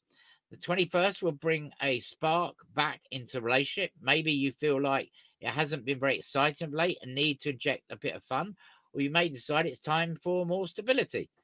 The full moon on the 29th brings work into the forefront of your mind, what needs to change to bring you more happiness. If you're offered a new opportunity, then do not say no. Fate will be on your side. That's for Librans. For Scorpio, you may be overtly thinking about finance at this time and thinking about new ways to bring abundance into your life. It is a good time to go through your debts and bills and get everything in order. Do not bury your head in the sand. Instead, be proactive. This is especially true on the 14th at the eclipse, as you may get some kind of refund or finally pay off a debt you have been worrying about. On the 21st, your focus will be on the home, and you may decide to start a new way of living or start to feel unsettled within your four walls. Change is afoot, and you are in the driving seat. The full moon on the 29th, you're feeling like going on an adventure, whether this is getting away in a camper or opening your mind to new experiences. Expect your mind to be blown. And we come to Sagittarius, a fantastic sign. You are Sagittarians in the month of December. You are feeling confident this month and feel able to stand in your own personal power. The new moon eclipse on the 14th, you will sense yourself going through a rebirth. You may present yourself in a new way, create a new style, or make personal changes. By the 21st, you will take a big step towards a new goal and feel able to communicate more clearly. You can feel yourself transforming your way of interaction. You may decide to write a book or start a new blog. The full moon on the 29th brings a time where you may be questioning your life purpose. Connecting to your inner self, you may get an insight or two. That's for that great star sign called Sagittarius. And we come to Capricorn. This is the time for Capricorns in December. This is the time of year where you feel your energy is slowing down and need some time out for yourself. This is especially true around the 14th of the eclipse. Your psychic senses will be heightened. Trust your intuition at this time. It is the day where you will want to hide away, but you will feel so much better to shine. By the 21st, your focus will firmly be on finances. You may need to do a lot of reorganizing and putting in structures for the year ahead. The full moon on the 29th puts your relationships in the spotlight.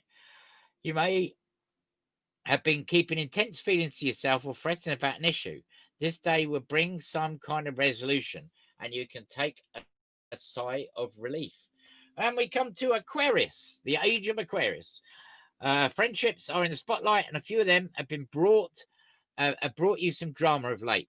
The new moon eclipse may bring some dramatic endings or a new beginning within a social circle. You will be bringing about some change over the next 6 months, and on the 21st, it will be a time to let go of the past and any negative feelings you still hold on to. As if you let go, some amazing new opportunities may come your way. At the full moon on the 29th, you are focused on starting that routine diet or planning for a job you are waiting to attain in 2021. Pisces, which is the last one of the star signs.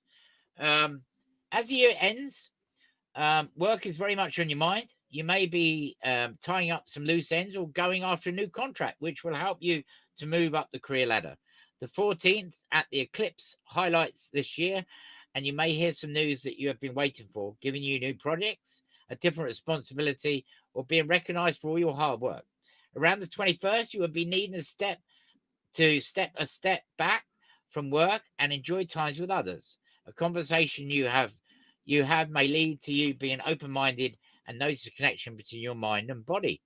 The full moon on the 29th, you're in the mood for having fun and a bit of romance.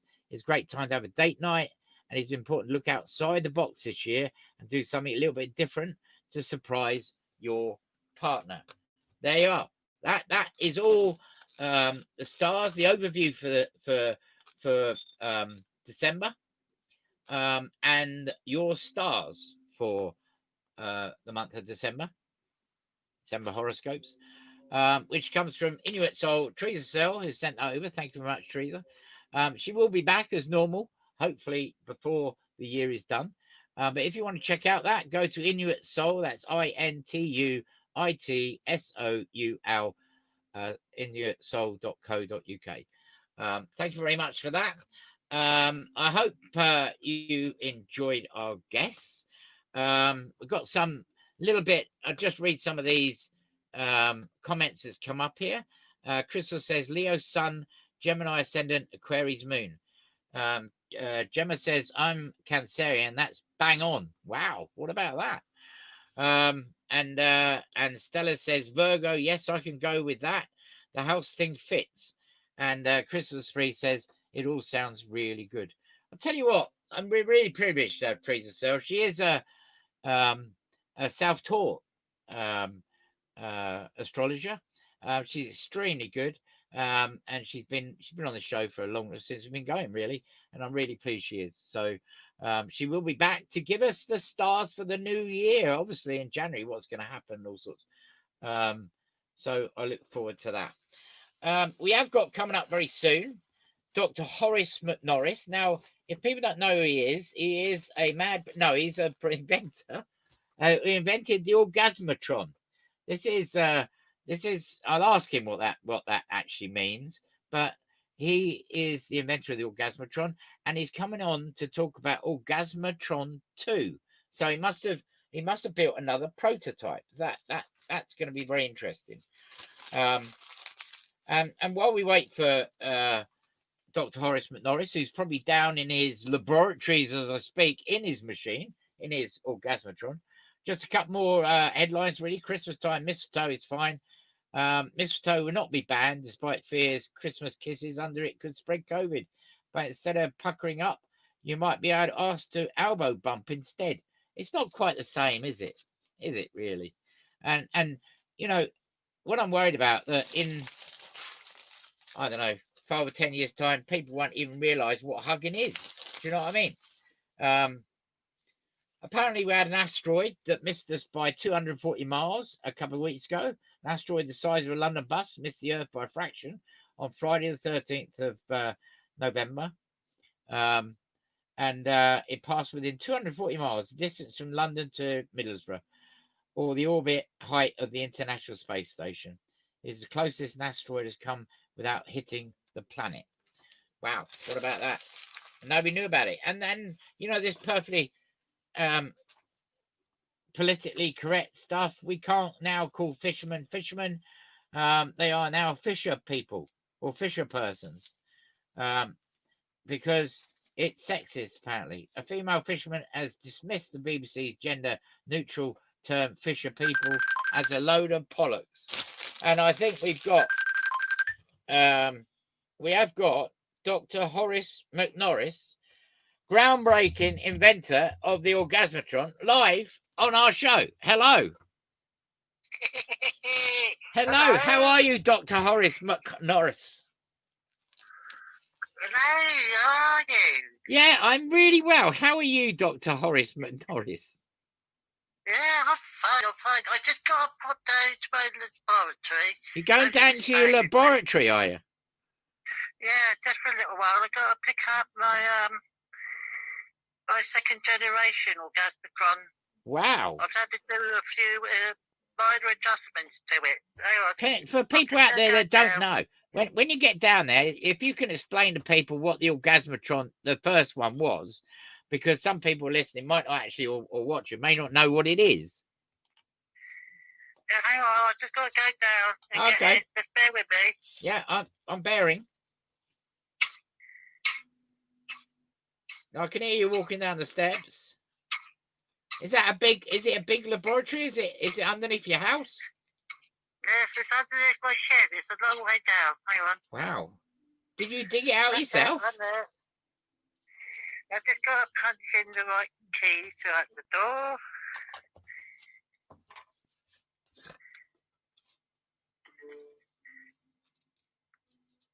That's it. I'm just going to walk. It's very echoey in there, Dr. Horace McNorris. Yeah, big laboratory. It's about. How big is it? It must be really big because your voice is echoing. Yeah, I know. Yeah, hang on. I'll just go and pick it up. Just bear with me a minute. There you are. I'll just put it in my pocket. Right, I'm just going back now. And, right. Punch in the keypad and close the door. Power off. Oh, wow. That's it. I just turned everything off. Now go back upstairs. Okay, what?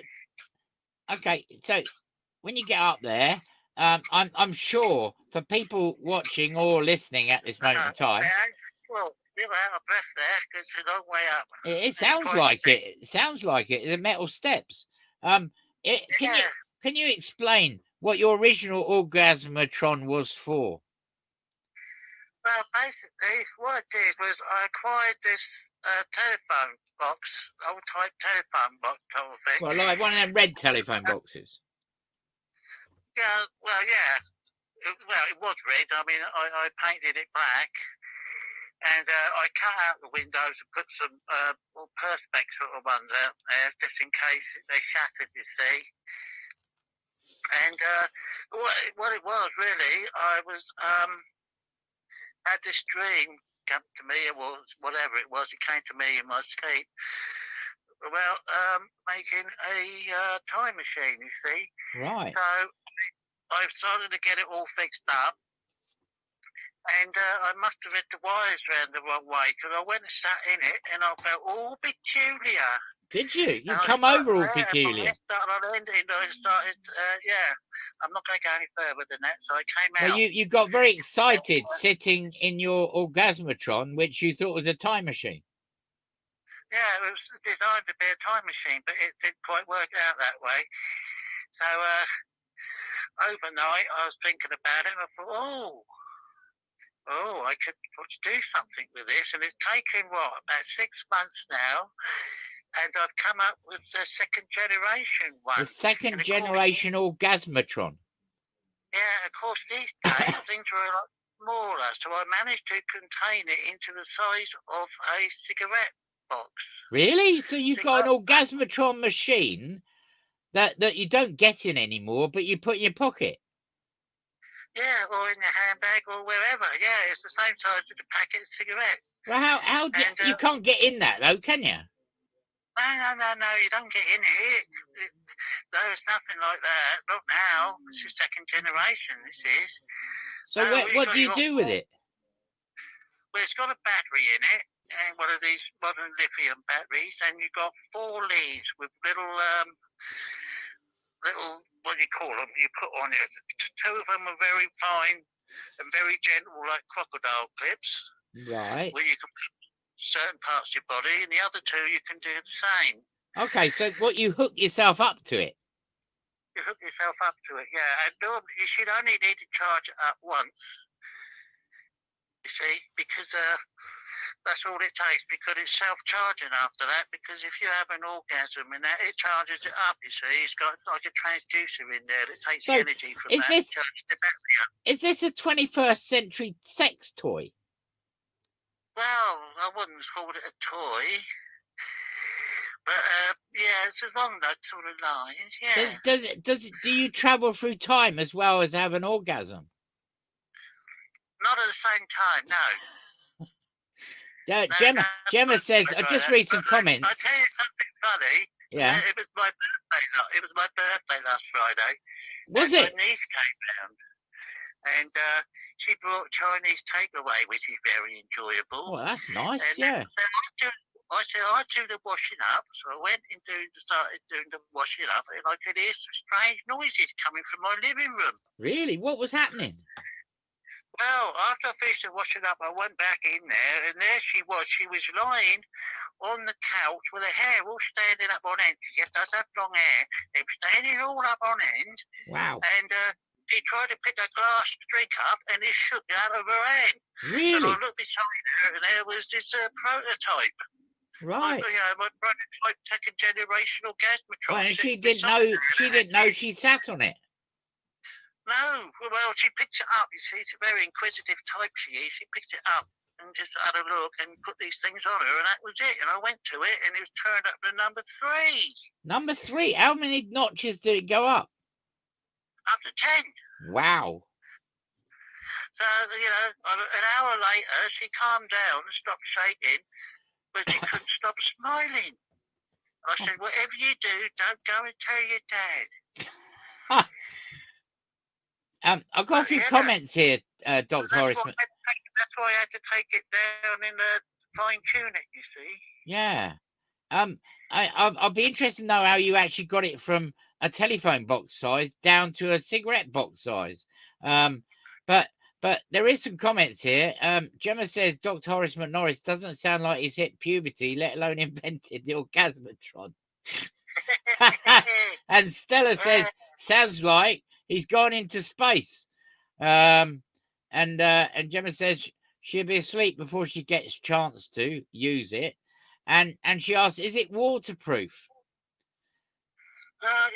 Not itself, no, but a friend of mine is developing a kind of a waterproof sleeve. Yes, I'm already looking into that. Like I said, it's just a prototype at the moment, but I hope to have it on sale within the next 6 months. Really? Wow. That's amazing. And obviously, I don't know what to ask you here, really, because obviously, how are you going to market this? Well, I'm in negotiations with Ann Summers. Ann Summers, not Bert Summers. No, Ann Summers shop. But it's not, normally they take, this is like a square box, I presume, isn't it? Well, yeah, it's the same sort of, it's just near enough exactly the same size as a packet of 20 cigarettes. God. Gemma says, you'll be fighting over his prawn balls. And she says, does it have a clutch or is it automatic? And if it isn't waterproof, you best have good insurance. And she says, AstraZeneca may be producing it. No, I'm going to be producing them. I'm not going to be producing too many of them a month. It'll probably be about 7 a month, 7 or 8 a month. That's 7 about or 8? as much as I can manage. But I'm not going to put it out to tender anywhere because I don't want anybody else stealing my idea or anything Well, like that, no, you see. because what they do is they take it apart and see how it works, won't they? They can't take it apart. There's a little explosive device in there. Oh, So they right. start tapping with it, and it just goes, poof, Just and blows up. smoke burns. Yeah. Wow.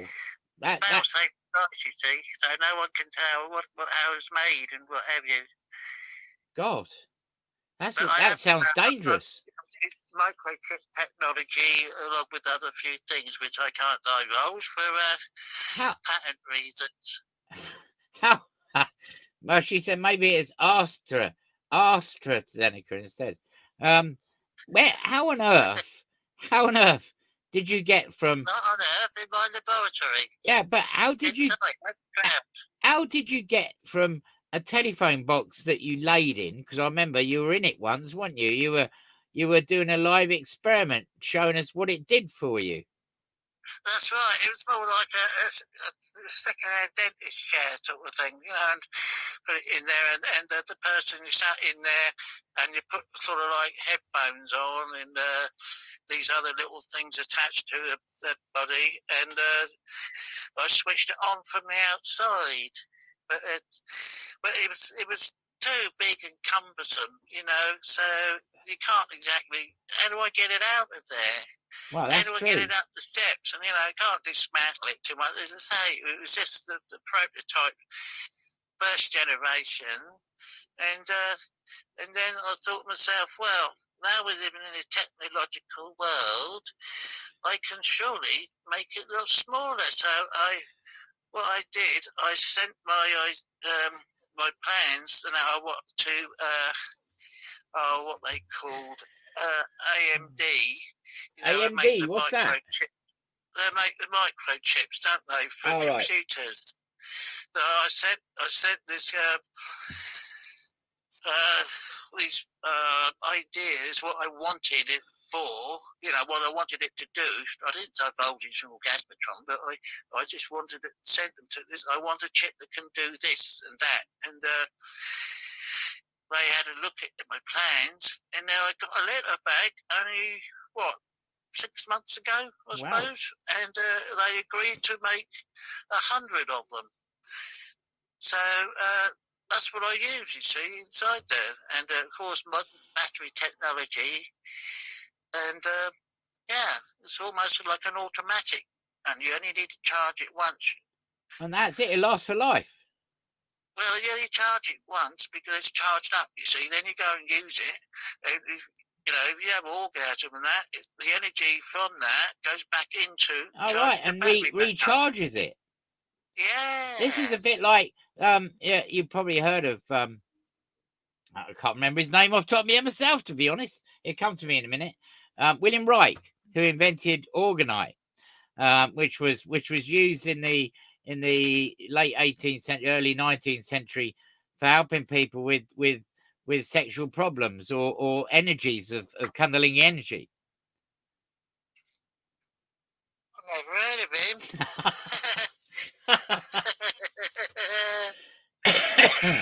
and obviously so this is a box and you've got butterfly things that come off it, you say? No, they're 4 leads, and 2 of them have got specially adapted, very, very light they are, like crocodile clips. So where do you put them? So, well, I first suggested, the idea was to put 1 on each earlobe. Right. And the other 2 on each nipple. Right. And then see how you get on with that. And then if you feel that you want to put it on other parts of your body, you can. It's entirely up to the user. Do you think? I mean, obviously these are not like clips. They're obviously something that's foamy and all sorts. So it's not going to actually hurt. Oh yeah, they're not. They don't have teeth on. They're very, very weak ones, so just enough just to hold it there, it doesn't hurt or anything like that. Gemma says, does it have 100% success rate? She's asking for a friend. Well, as I said, my niece Oh yes, in you the said first your niece, yeah. time, without even knowing what it was, and when it worked that time. What about if you accidentally stick these things on your dog or cat? I don't know, maybe they'll have an orgasm or something. I don't know. Maybe Yeah. their hair will stand on end. Yeah, could I mean Their legs up in the air and start shaking for a bit. well, yeah, I suppose they would, but I mean, has Anne Summers showed interest in this, have they? Well, the feedback has been positive. That's all I can tell you at the moment. Okay. They said they're going to look into it. So I mean, do you think this will put ramping rabbits and other huge toys that they sell in the shade? Well, no, I got to be careful, you see, because the last thing I want to do is be responsible for the extermination of man's sexual drive. Right. Because if all the women are going to buy these sort of things, they're going to be no use for men, is there? Well, I mean, surely it's got an ambidextrous texture to it, hasn't it? In relation to it can be used by either, couldn't it? Well, yeah, it can be, but at the moment it's aimed for women. Oh, right. Okay. Well, I suppose what you could do is actually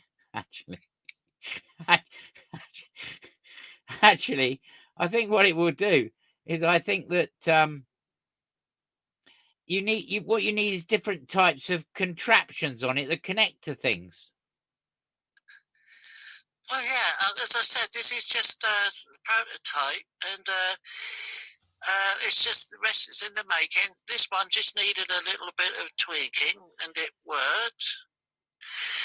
And so, providing I can get a what do you call it, an outlet like Ann Summers, I'll start producing 7, maybe 8 a month. Wow. And obviously they're going to be very, very expensive if you're only using... They're going to be around about £1,700 each. Wow, that's a lot of money, isn't it? Well, it's a lot of orgasms.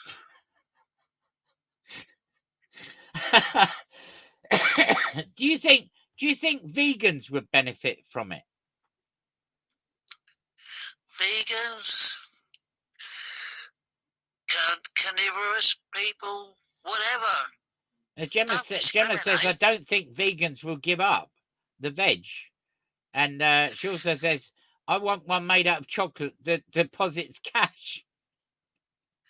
Chocolate, that would melt, wouldn't it? Very quickly. Matthew John says, what results do you get if you use goats?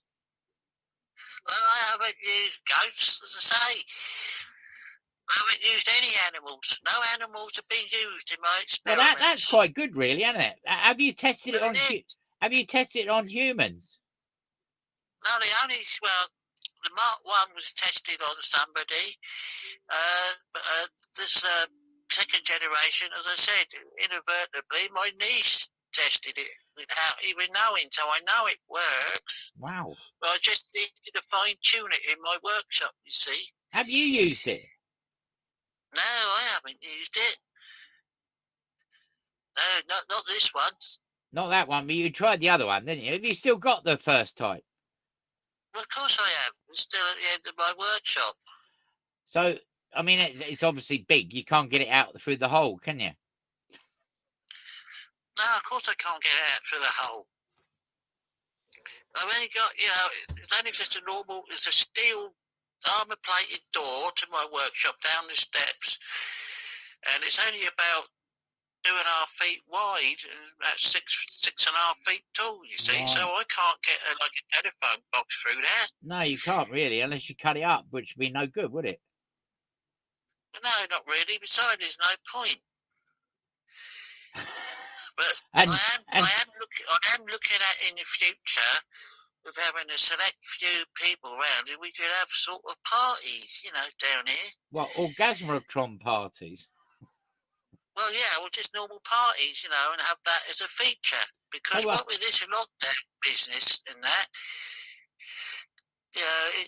it's a great idea because no one's going to know we're down there boozing away, are they? And I do like the occasional tipple. Yeah. You said tipple, didn't you? Yeah, yeah. You like the occasional tipple. I didn't say nipple, no. No, tipple. And obviously, you know, yeah, Gemma says like Tupperware parties, but ruder. Oh, yeah, that's the one. And she says, I daren't ask where you used it. I used it in my workshop. I can't put it anywhere else, can I? Well, I know, Chris can't. No. I mean, do you find in today's world, because obviously what you're doing is quite groundbreaking, but do you think you got stiff competition?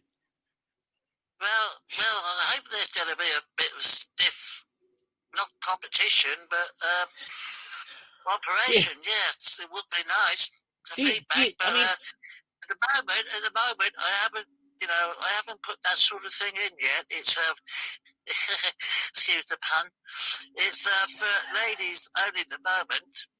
Yeah, but look at the market you're going into. And I mean, Anne Summers obviously have a vast array of what we class as Orgasmatron tools, I suppose, aren't they? Like vibrators and dildos and all those sort of things. You know what I mean?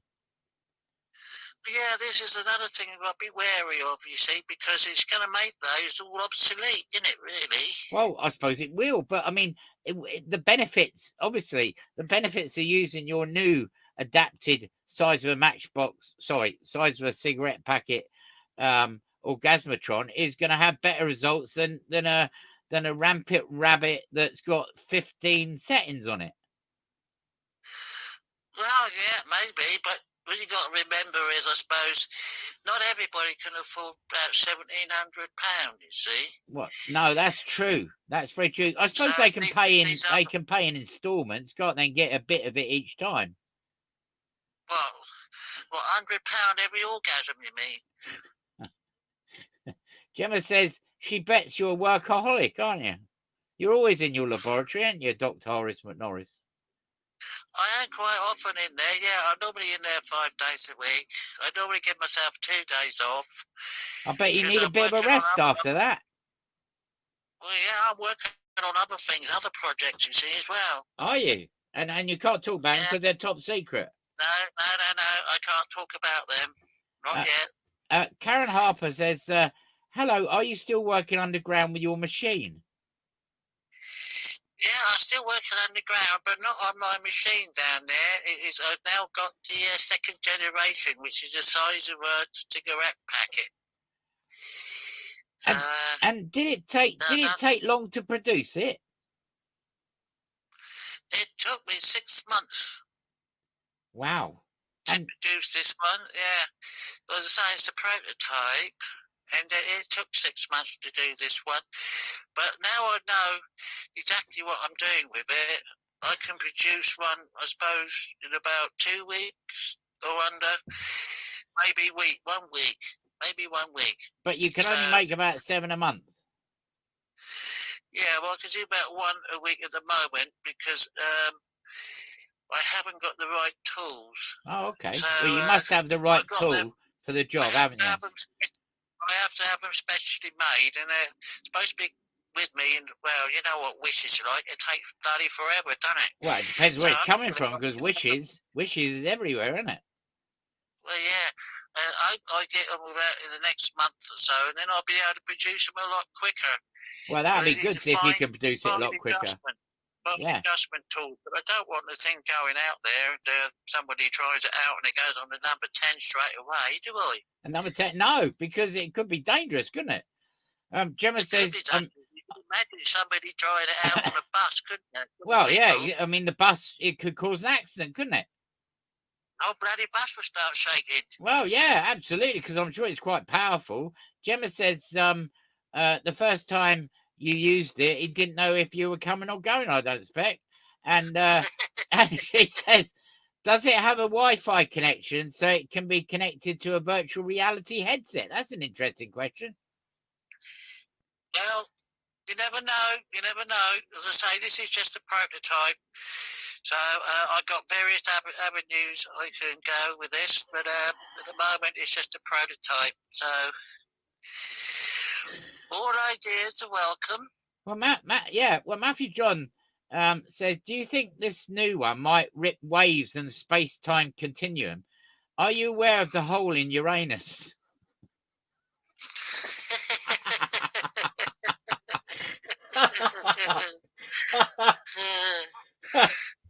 He's a funny boy. He's a funny boy.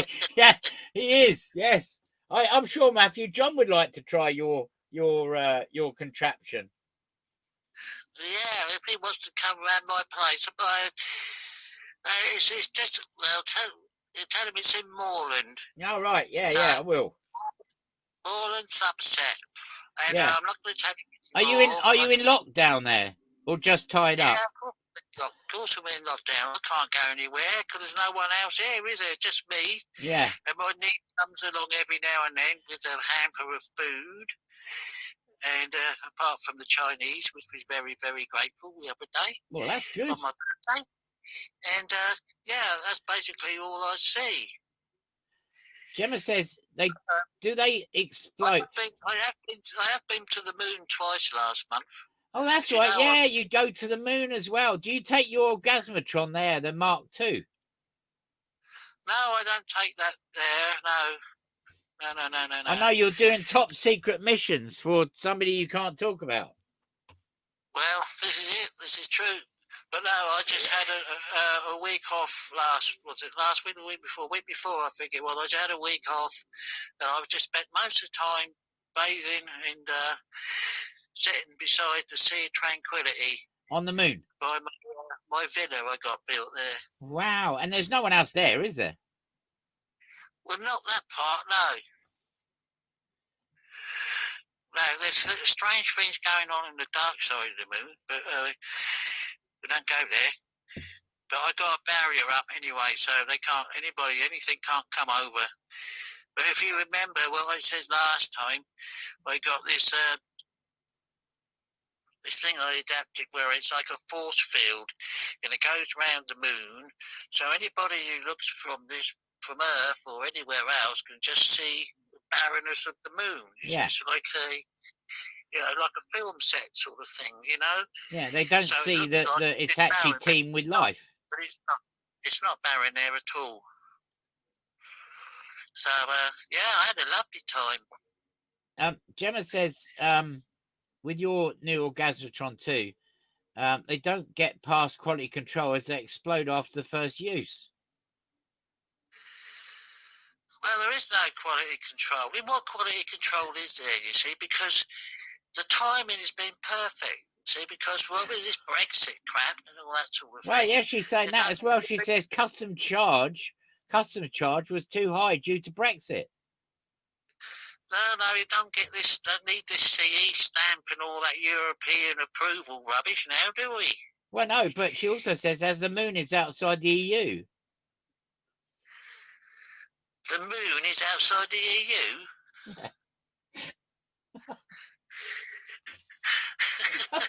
That's nice comment that is. Of course it's outside the EU. Oh, dear. Yeah, I don't think the moon is in the EU, but you don't know, do you? Well, they haven't claimed to it, have they? Well, the EU has got an extraterrestrial ambassador, hasn't it? The what, sorry? The EU, the European Union, has got an extraterrestrial ambassador. Have they? Yeah, they have. Yeah, they have. There's a lady that is an extraterrestrial ambassador. You can imagine her workload must be absolutely enormous, isn't it? Well, maybe she might like my second generation Orgasmatron then. Well, she might do. Yes. Yeah, she might. Yeah. She may very well do. So when you're not inventing the new Orgasmatron, you're actually lounging around on the Sea of Tranquility, which is purple, I think, on the moon. Yeah. And then going on top secret missions for people you can't talk about. Yep. You remember. But I can tell you what I'm working on. The second generation is going to be a second generation plus. I can tell you this. Right, and it's going to be remote, and it's going to be remote control. You'll Oh, be able right. to turn it on, and it'll be wireless, you see. So you won't need to put any prongs on, providing you're within 2 feet of it. You can just press the button and you can get it to work. Wow. That sounds amazing. Well, you can imagine the fun you can have with it, can't you? Put it Wow. into somebody's handbag and that when you're sitting on the bus. Wow, yeah. And you have the remote control and you can press the button and that, and they go all into orgasm and that, and everybody starts laughing and joking and And what do you think about the fact that that Nokia has just won the contract for putting 4G wireless on the moon? 4G, what's the point of that? I've got 10G up there. You got you that 10G before. on the moon. Is that where you haven't got any communication? You just transport yourself and stand by the person you want to talk to. No, 10G, you've got to be within 5 miles, I think it is, or something like that. And no, it's done by thought process. It's telepathy. That's 10G. Well, I suppose the word telephone could come from telepathy, couldn't it? Yeah, it could do, I suppose. Gemma says, I reckon Clint is the EU's extraterrestrial ambassador. I'm not, unfortunately, but it's a woman. Well, that's what she meant. Yeah. So, I mean, when you go up to the moon, how do you do that then? Do you just transport yourself there? Yeah, so I go into it because I go into my Mark 1 Orgasmatron, the first generation one, and I go up and go in that, you see. So you time travel through pleasure. Appear in the moon on that. You time travel through pleasure going through the wormholes. No, see, if you remember, I originally designed it for time travel. Yeah. I got the wires wrong and it turned into like Orgasmatron. Right. But I fixed it after a while, you see. So now it transports me. It's almost like a lift, if you see what I mean.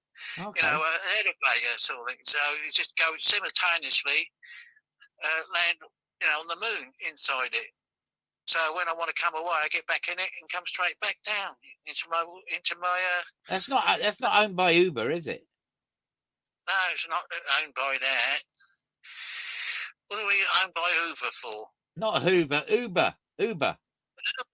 Well, that's a strange name, isn't it? Well, it's the name of a taxi organisation on planet Earth. I bet they don't do very well, do they? Well, I don't know. Who do you drive for? Uber. Uber. Why don't you pronounce your letters properly? Uber sounds so chapped, doesn't it? Well, I suppose it does. I don't know. I hadn't thought of it like that.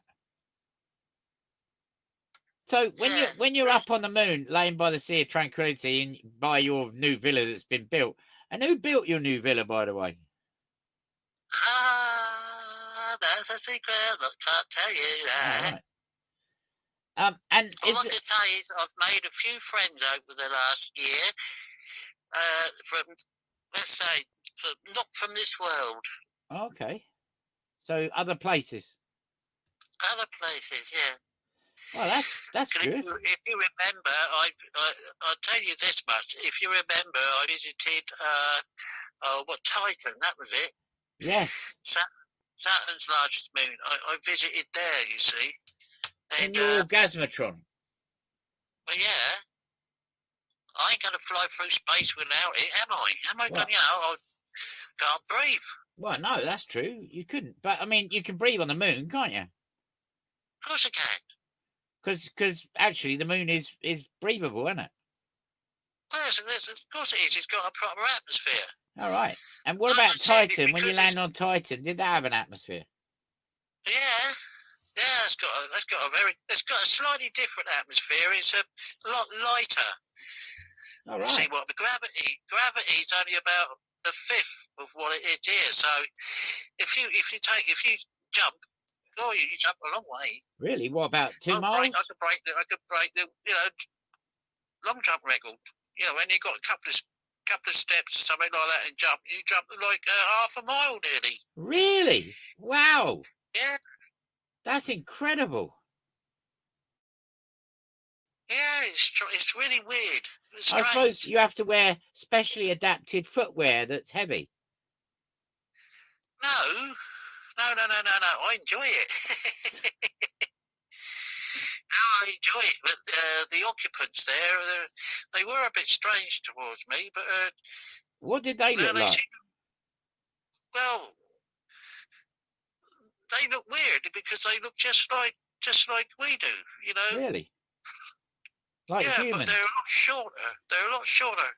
They're probably about 3.5 feet high is the tallest one I've seen. But they look very, very sort of human.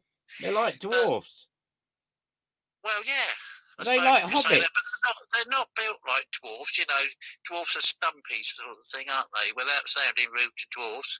But these are just like very small humans. Are they like Everything's hobbits? well proportioned, you know, to the size. Are they like hobbits or things like that? Yeah, similar. Do they have big feet that's hairy? No, they're not like mini Sasquatch. Nothing like that, no. But they do have forests and woods and things like that, and rivers and lakes. I've heard that on the moon and Mars.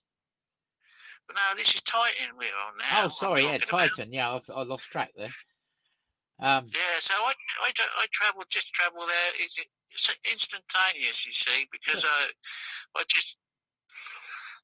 can open wormholes with my my Orgasmatron. Now it's my time machine. That's how it was originally designed for, the time machine. Yeah. And instantaneously just open a wormhole and there I'm there. So what do you do on Titan? What do I do? Well, just generally whatever. Just enjoy myself.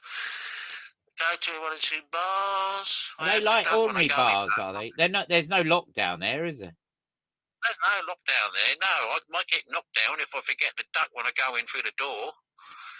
Gemma says, do they have Ann Summers there?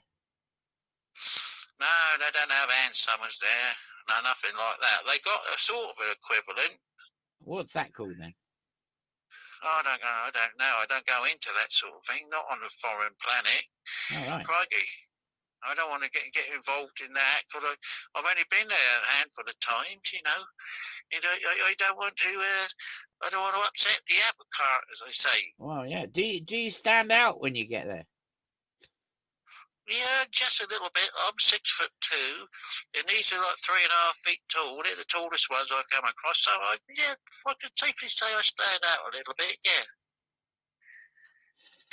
Gemma says, what does he do on Titan? He loosens up a bit.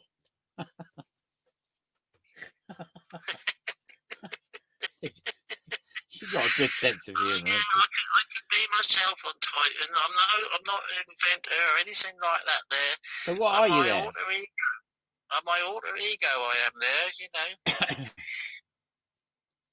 know. Okay. Anyway, coming away from that, because I don't want to talk about it too much, because I don't want people to get ideas about going there, you know. Well, I don't think any of us could go there tomorrow, could we?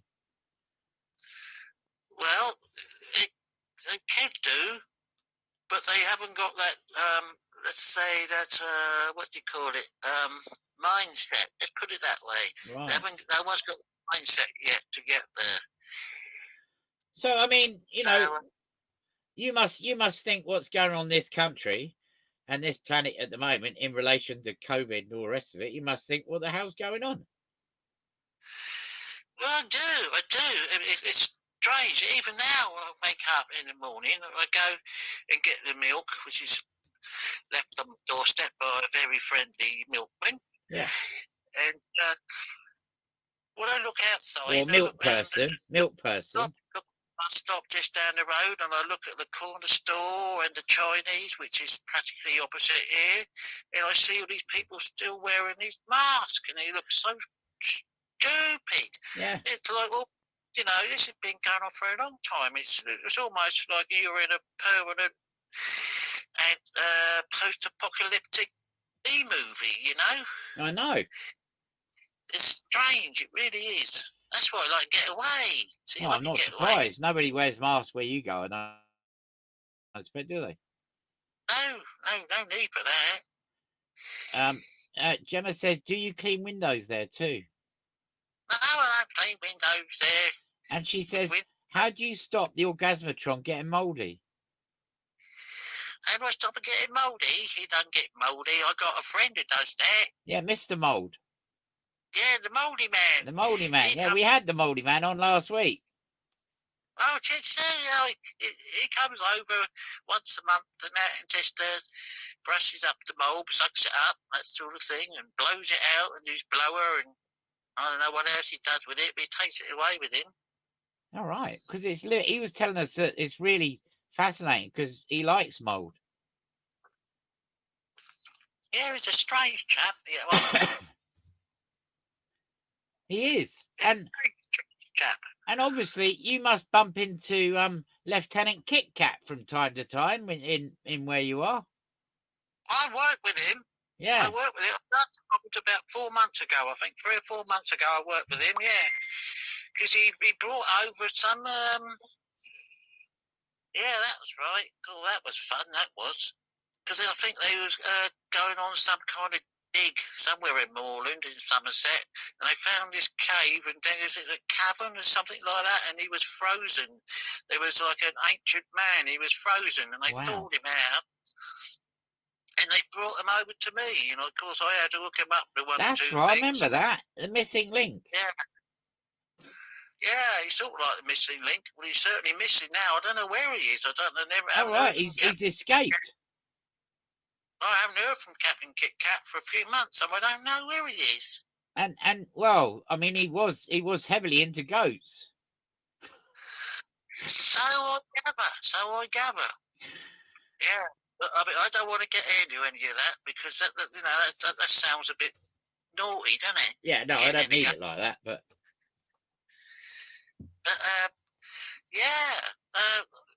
I haven't heard from him for some time now, so I'm he's not a friend as such, he's an acquaintance. You know, I've done a little bit of work with him, but I'm getting a little bit worried because I haven't heard anything from him. So, have you bumped into a person on Titan, right, in your travels or on the moon, called Roger Borer? I know a few people on Titan. Roger Borer. You are? Roger Borer.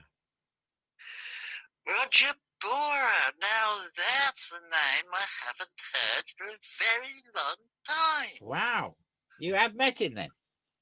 I have met him twice. Yes, I've met him twice.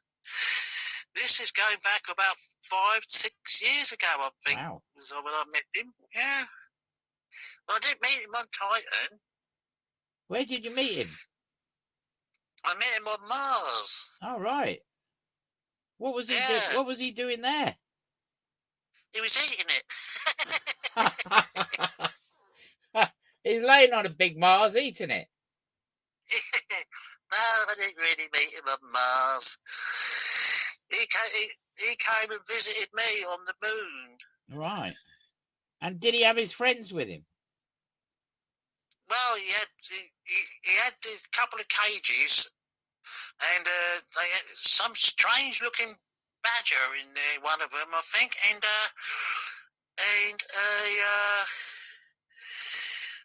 what was the other creature? He had a badger, and he had Badger Bond, and there was Darth Hog. Oh, that's it, a little hedgehog. That's right. Yeah, and there was a Bowie person as well. Oh, well, there was just a CD in there. Oh, right. No, there was a Bowie. I can't remember what his name was, but he was a Bowie. He's like a David Bowie, but Buddha Bowie. Buddha Bowie, yeah, he's probably like that. Yeah, they came and stayed with me for a weekend. Wow. Before they had to go, they went and shoot off somewhere. Well, I haven't heard from him for ages because they used to be on. He's never been on this show, but he used to be on my old show, which I used to do called The Fusion. right, yeah. I know he said he spoke to you a few times and whatever. Yeah, I remember that. Gemma says, No. Gemma says Lieutenant Kit Kat has become a chunky. Chunky Kit Kat, yeah. And Well, says that she also says, I heard he liked a lot of chocolate on his biscuits, so he joined the club. Yeah, only the raisin one. Yeah, I don't know where he was being raised to, but, you know. Yeah, probably been erased by now, I expect, by all them goats. Well, I expect he has.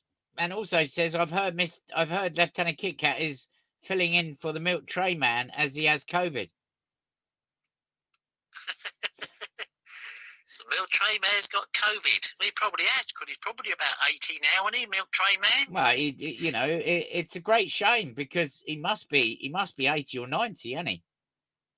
Well, he would be climbing up from that boat up the wall of them buildings, would he? All because the lady loves milk tray. Yeah. The lady loves a dead person holding the milk tray, yeah, because he just had a heart attack climbing up the wall into your window. Well, we had the very sad news that David Prowse died, unfortunately, today. David Prowse, of course. David Prowse, yeah, played Darth Vader, didn't he? Darth Vader, yes. And he was the Green Cross code man. Yes, he was, wasn't he? Yeah. And of course, the voice was done by James L. Jones, wasn't That's it? right, because he come from Bristol. He had a real Bristolian accent. Well, yeah, probably, yeah. But James L. Jones has got a very deep voice. He has, yeah, he has got a very deep voice, yeah. So I think that's probably suited it more than a Bristolian accent. Yeah, I think it probably does, actually. I'll tell you, it's been fascinating to have you on, and tell us. Maybe next time we can have you on, and we can see you trying out the Orgasmatron Part 2.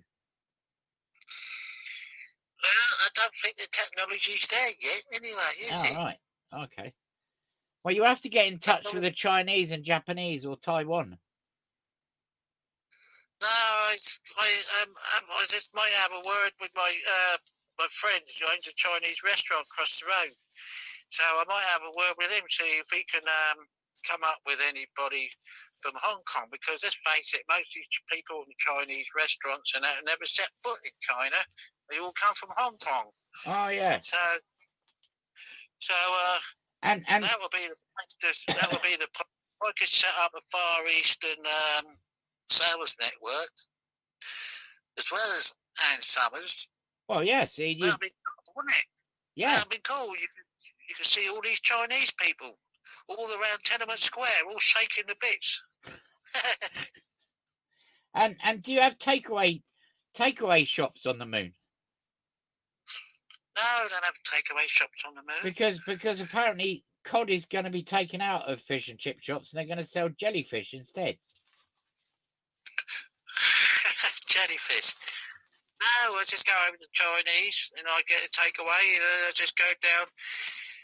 Well, from the time I get it in my hands, the Chinese, that is, and the time I step out of my time machine onto the moon is probably about 2 minutes. Right. So, yeah, it's about the same time it takes me to walk across the road, into my shed, go down into my workshop, and that's it. So it's still hot when I get there, you see. So I don't need any takeaways, do I? No, I suppose you don't. Gemma says that you need to come on, do a demonstration, and she says like on the shopping channel, you know, a 10-minute preview. Oh, that would be fun, wouldn't it? I'll have to grow some hair first, though, because I've had it cut short. All right. Okay. Well, it was very long, wasn't it? It's down to your knees and beyond. Down to my knees? Well, I thought it was. No, it wasn't that long. Well, it was down to my navel. It wasn't all the way down to my knees, and I had it in a big ponytail. Right. So I've had it cut short now. I've got a number 2. Gee, you don't, obviously, you know, there's many different things on the market, you know, in relation to the Orgasmatron, what it's trying to do. You haven't been inventing anything in the Viagra area, have you? No, I don't need to invent anything like that yet. Because apparently there's too many things out of the market for that sort of thing, you know. So well, apparently it's got a very windy side effect. It causes flatulence, apparently. Does it? Yeah. Oh, right. Well, that's the last thing you want to do in the throes of love making. The other half start farting, isn't it? Well, I suppose, yes. I suppose you're right, really. Yeah. It wouldn't be the right thing to do, would it? No. It wouldn't be cricket, would it, really? And smelly. Gemma says the Chinese investor pulled out because there was something wrong. Oh, very good. Some King Wong. Yeah. I'll tell you what, it's been a pleasure having you on, Dr. Horace McNorris. You always bring... It's been a pleasure speaking to you again, my friend. Something different to the table.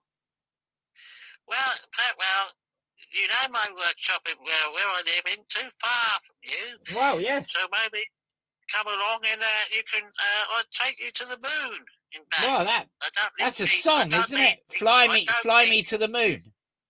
Yeah, I don't mean by Orgasmatron. No. I mean, you know, literally take you there and back, you know. I'll go by package travel. Package travel will take you 3 days to get there, 3 days to get back. I'm sure you must have met what's it up there? He's always up there, the Virgin Empire. Richard Branson, he's up there, isn't he, a lot? No, he's never visited. No, and all's Elvis, he's not up here either. Well, or the double-decker bus. No, that's not up here either. Well, I'll tell you what, you'll have to take some pictures of the moon and send them through so we can put them on the Inview and to show people what it's like there. Well, it's weird because it's very much like here. So if people might just turn around and say, well, that's not the moon. That's just somewhere in the countryside. All right. You know, so okay. It's difficult. Well, I'll tell you what, it's been a pleasure having you on, young man. It's been a pleasure speaking to you again. Yes. And I'm sure we'll get you on again in the not too distant future where you might potentially give us a bit of a trial on your thing. Well, it'll only be audible because, like I said, I don't think the technology's there yet. No, it's not. But I can split screens actually on my show now, so you know, so that could be interesting. It will be. All right. Well, thank you very much, Dr. Horace McNorris. It's been a pleasure. And it's been a pleasure for me too. You take it easy. Bye. Bye. Dr. Horace McNorris. Wow, what a man. What can I say? We come to the end of the show. We start, and before we know it, we finish. We had the amazing Andy and Denise from Sangha House in Taunton. You had me reading the stars, not as good as Teresa, but at least it gave you an idea what's coming up in December. She will be back in December for January, the start of the new year, 2021. And obviously next week we've got guests Pamela Price, Jade and Faye Vale. And on the 13th of December, we got Moira Wilson, Yolandi Boshoff, and Karen Jane Price. And just to give you a heads up, on the 20th of December, we got Grant Hicks and Patricia DeAngeli. So lots and lots of guests. If you want to be a guest on this show, do not hesitate to contact me via Facebook Messenger or any form of communication portal device. It's been a great show tonight. Thank you very much for listening. Thank you very much for being part of it. And